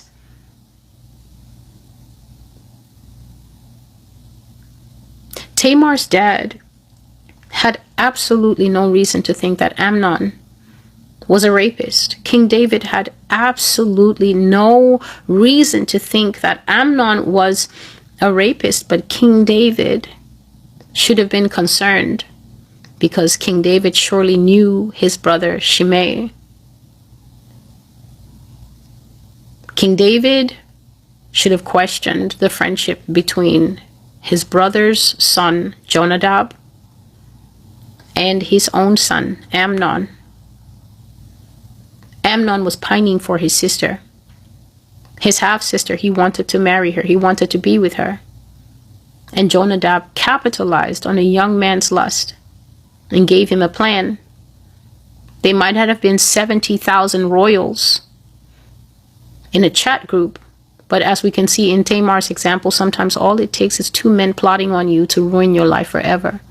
To have you tearing your clothes, to have you living in hiding. It says she was living in Absalom's house. Where else would she go? She was a raped woman. Who was going to marry her? That's why she said to him after he raped her, and he said, "Get out!" She said, "Oh, no, you don't." She said, "This that you're trying to do, to cast me out into Israelite society, a raped woman," she said to him, "it is far more wicked than what you already did to me." She was telling him, "You're not going to destroy my life and then destroy my life." But he put her out. And he put her out because of a spiritual principle that millions of people don't know and understand. You're out there and you think that sex is just there for you to have. I have my body, he has his body, we're just going to get together, sneaky link, type thing. It's not like that. There are powerful forces surrounding sexuality. And one of those forces is, I think it's a line of one of the movies from the old days, one of the vintage movies. It says, it's a thin line between love and hate. When you have sex outside of the marriage covenant, very easily a spirit of disdain. In the Bible, they call it here hatred. Verse 15, 2 Samuel 13. Then Amnon hated her exceedingly, so that the hatred with which he hated her was greater than the love with which he had loved her. And now you're wondering what happens to all these men when you sleep with them. He's not calling. Why would he call? He hates you. He doesn't even know why he hates you. The Bible doesn't even bother to tell us why Amnon hated his sister after sexually laying with her. But that is because, listen to me, sex havers of the world, there's absolutely no guarantee or protection on sexual intercourse that you have outside the will of God. I hope you heard that. There is absolutely no guarantee, no warranty on any sexual activity that is outside of the will of God. Meaning, sexual activity inside the will of God, one man, one woman, in covenant marriage, you get what is called a warranty. Under that warranty, as soon as anybody starts acting up in the house, you're free to go to God, the manufacturer, and say, Father, you put this thing together. It's starting to be kind of funky. It's starting to be kind of unpleasant. It's starting to look kind of, I found some receipts in her purse. It's starting to look unfaithful. It's starting to feel painful. She's degrading me. He's degrading me. There's a warranty on the covenant. You can go to the owner, like Benz or Ford, and say, can I get a tune-up? There's no warranty when you're for the streets. Even if you're for the streets and you've been with that same person in the streets for 11 years and you have 3 kids, it's the streets. And the pastors are standing in the pulpit taking your money and not telling you this. I don't want anything from you but to make sure that you don't go to hell for fornication. You will get a reverse backlash. Sexual intimacy is the glue that God has given to make the covenant bond tighter and tighter and tighter with time. You jump into that particular fun ride and you don't even have the bill of sale, the bill of lading that says you're part of the covenant. What do you have to tighten except lust? Who told you that the powerful act of sex between a man and a woman is something that God is going to allow to tighten lust? What is wrong with you that think this way? You have no guarantees on the kind of backlash. That's why the men get tired of you super fast, quick. Notice it didn't say, and then she hated him all the more. No. There are 2 powerful stories in the Bible that should keep unmarried people off sex. This one and the other one involving Shechem that raped, I think, the sister of the 12 Israelite boys, Dinah. In his case, he slept with her and then he tumbled even more deeply with her. That story is in the Bible to illustrate the dangers of the soul ties that can come from sex. And the majority of the time when sex takes place, it is not the male who has the soul tie. He's still bonded spiritually, but they do not usually bond with excessive love. They bond with disdain. That is the far more common outcome. This is why you have to spend more time reading your Bible and less time watching nonsense like Rapture next week. The far more common outcome is disdain. A powerful surging hatred that comes up, that the guy's friends will even be like, but you were chasing that girl a long time though. And he's like, yeah, man, I know. And his friends were like, but for a while there, she was all you could talk about in the group chat. And he's like, yeah, I know. Then they keep trying to find out what happened. He can't articulate that his heart has turned. The same way I can't really articulate to you why milk forgotten outside will go bad. All you have to do is take the milk out, make yourself some tea, or make yourself some coffee, or put it in your baking, and then it's standing there among the other things, and you somehow get blind to it, and you don't see it for 2 days. On the 3rd day, it's not good for anything. It's already turned. Even the milk can't tell you why it's turned, but I can tell you it's just the natural process. There are outcomes and consequences to everything that you go and put your hands in. It doesn't matter. Please listen to me. It doesn't matter if you're ignorant of what the outcome is. You will still get the outcome. That's like saying that if you walk on the top of a building and then trip and fall off the side, because it was an accident, you shouldn't hit the pavement and smash You absolutely will smash to pieces. You'll break all your bones and you will leave this earth. They might say it was a terrible accident. They might even misgauge it and say, oh, someone pushed her. It's a conspiracy, a murder. No matter how they term it, I know one thing that doesn't change in that scenario: you're dead.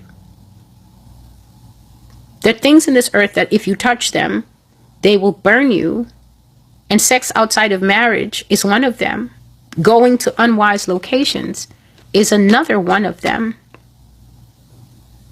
The minute that guy asked to be alone with Tamar, we then have to start asking, was this the first day that he started loving Tamar?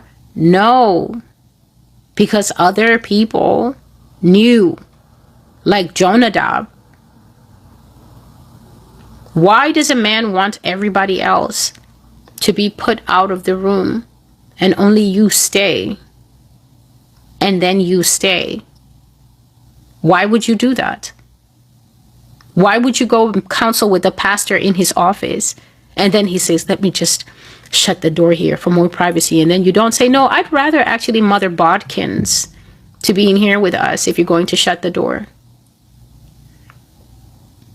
If you're 16, that might not occur to you because you're young and he's in a position of fiduciary care. But if you're 31 and that dude is moving to close the door and you sit there and allow it just because his first name before his first name is pastor, we have a problem. It means that in your upbringing, many steps were skipped as to preservation, because your right to preservation is not eroded because the person's first name before their first name is dad or boss or pastor.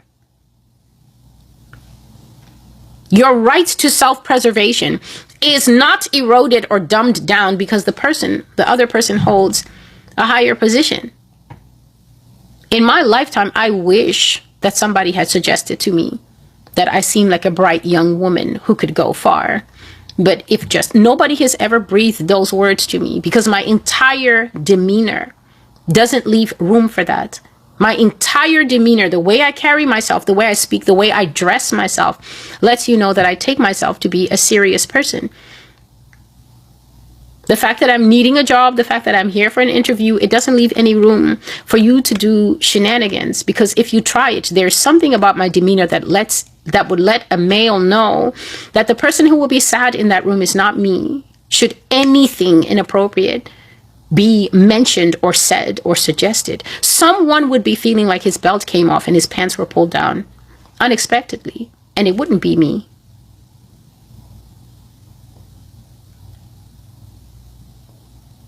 This young woman was put in a horrible situation. It never entered her father's head.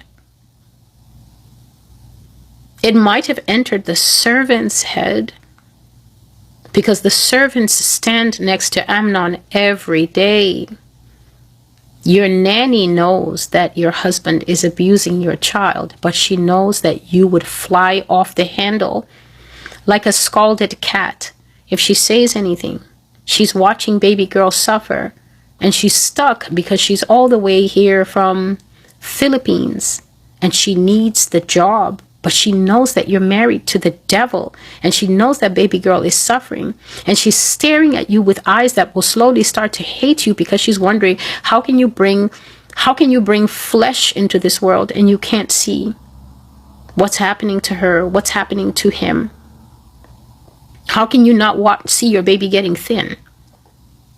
How can you not see the way that it's uncomfortable for him to sit? What are you busy with? What are you looking at?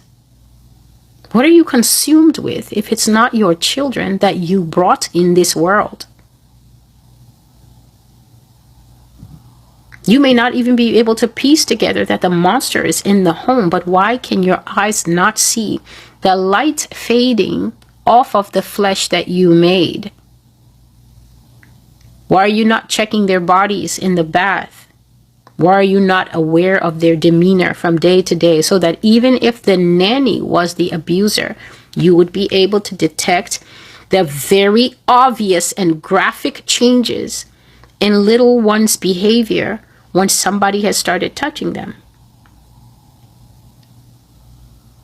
Why do you gaslight your children when they tell you that someone has abused them?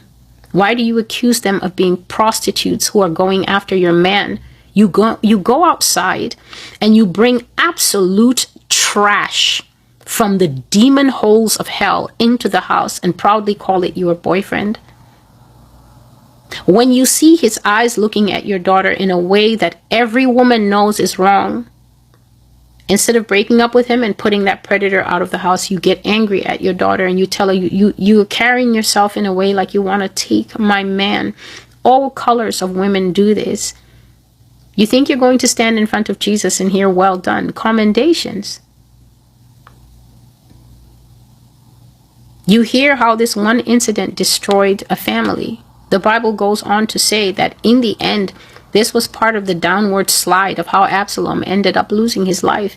He was banished out of his father's presence for 3 years for killing his brother. And the reason that when they brought the story back and said, oh no, Absalom has killed all the king's sons. Notice how before they come back, the plotter, the man that basically helped this boy set up the rape of his half-sister, says, oh, don't worry.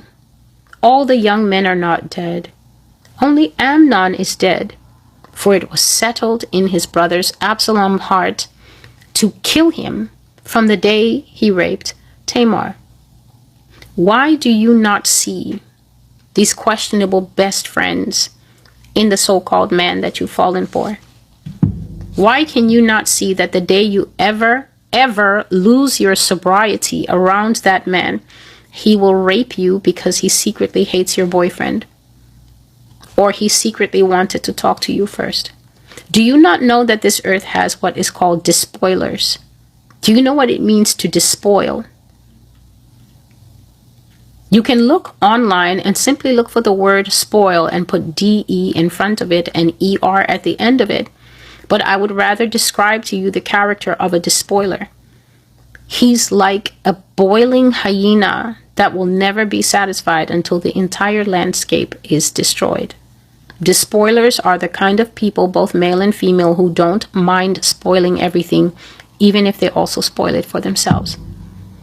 A despoiler is someone who will see a wedding cake and put his hand in it like this and quickly go out of the room 1 hour before the cake cutting ceremony.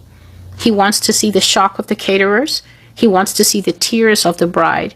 He wants to see the tight jaw muscle of the groom. The groom doesn't care about the cake. The groom's jaw muscle is tight because the woman that he loves is hysterical. That's why he's upset. He's upset because she's upset. She's the one who cares about the cake. The caterers are upset because they know that they will be blamed. But the bride, if she calms down, will know that no caterer worth their money takes a paw and puts it in a pristine bridal cake. That's a despoiler. A despoiler is that friend that wants to sleep with your soon-to-be bride before you do, because he wants to savor the memory of going before you did all his life, and he will save that knowledge for a day that you and him fight, and then he will throw it in your face, knowing that it will ruin your marriage. They're the kind of people that loved scorched earth. They don't want anything to survive. There are millions of men like this in the sexual landscape.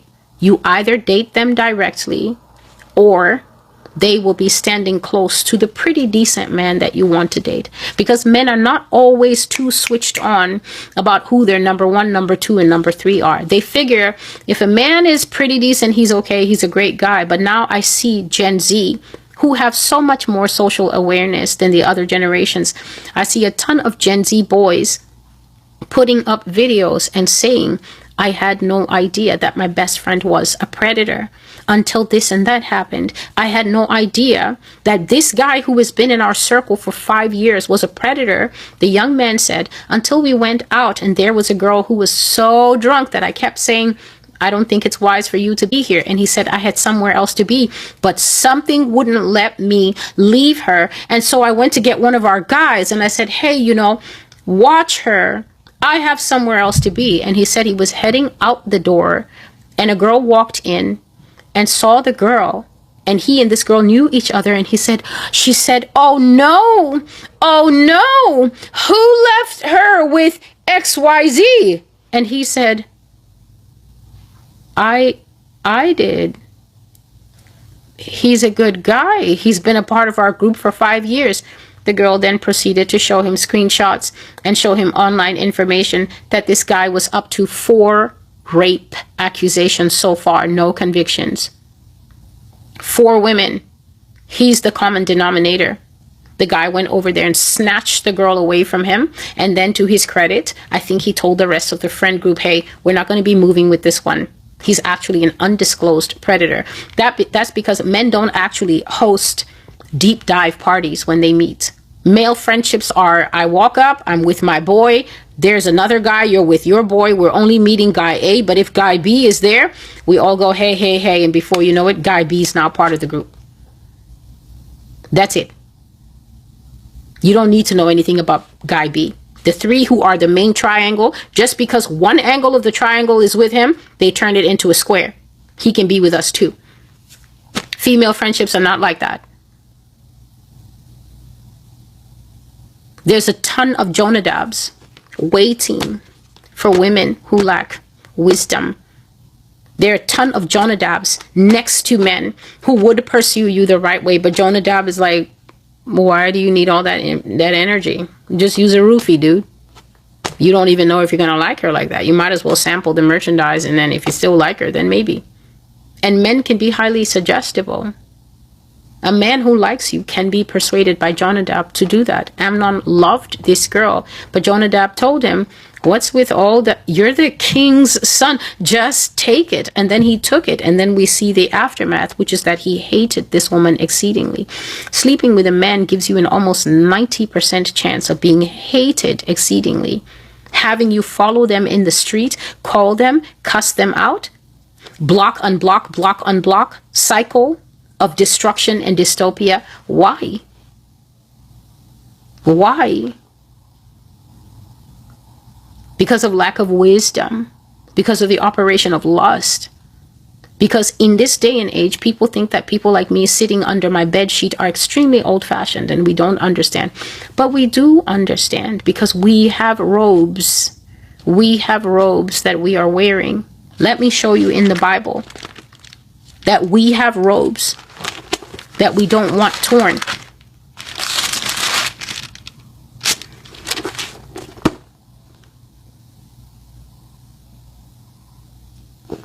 I'm in Psalm 45, and I'm reading from verse 13 to 15.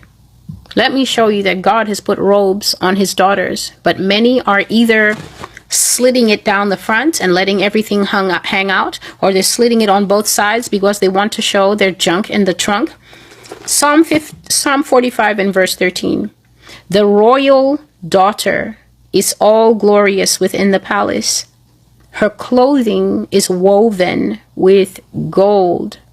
She shall be brought in to the king in robes of many colors. The virgins, her companions who follow her, shall be brought to you. With gladness and rejoicing they shall be brought. They shall enter the king's palace. This is the picture of the female that God wants. He's not looking for melons hanging out in the front or cantaloupes swinging loose at the back. It says that the daughter is royal. Jesus is daughter, given a particular robe and is a glorious presence within the palace. So she's in her father's house. She's in her daughter position. This is not a father who will ever darken her doorway at night when her mother is sleeping to compromise her. This is a protective, keeping, loving father who has given her clothing. And it says that she will be brought in front of him in her robe of many colors with all her companions who are also virgins. So that means then that in heaven, nobody ever heard of the baddies. Nobody ever heard of the group of baddies. Nobody ever heard of the so-called good girl who wants to hang out with the baddies and thinks that she will come to a good end.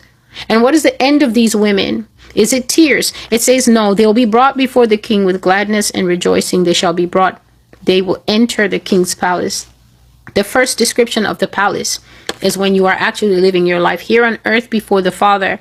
The second one is talking about when you come in with your tambourines and you're dancing, and none of your footsteps are stepping over lava going into the second death, which is basically even worse than hell. It's the lake of fire. So to those who are women of choice, you need to examine your life. You need to examine the weed, the men, the jello shots, the places that you go that God says one day something. I've said it here many times. I've said that one day it will become a common thing, waking up to a broken heart. When you're asleep, when they put the thing in the drink, when you're asleep, when they put that toxin that I saw they put the toxin in you, you become paralyzed for a very long period of time. The toxin is working its way up, but you get paralyzed in a matter of minutes, but you don't die in a matter of minutes. That thing is working its way to its heart, but your body is still alive. It's still voluptuous. It's still warm. And I said that I saw that these men have this thing that's going to kill you anyway, but it's going to give them 3 unbroken hours with your body. And some of them will keep going after you die. You need to ask yourself, what is outside for you? You need to ask yourself why you can see the country is getting ready to go into a period of severe tumult. Why are you still outside? If you even have 2 drops of school education, did the school not teach you how to pick up signs of danger? Did you guys never have a fire drill? Did the teacher never tell you when you see this and see that and see smoke, then it's danger? Why are you not applying the signs of fire drill to your life right now? Why are you outside in the streets? Why don't you wear underwear when you go outside? Why are you 99% naked in the gym?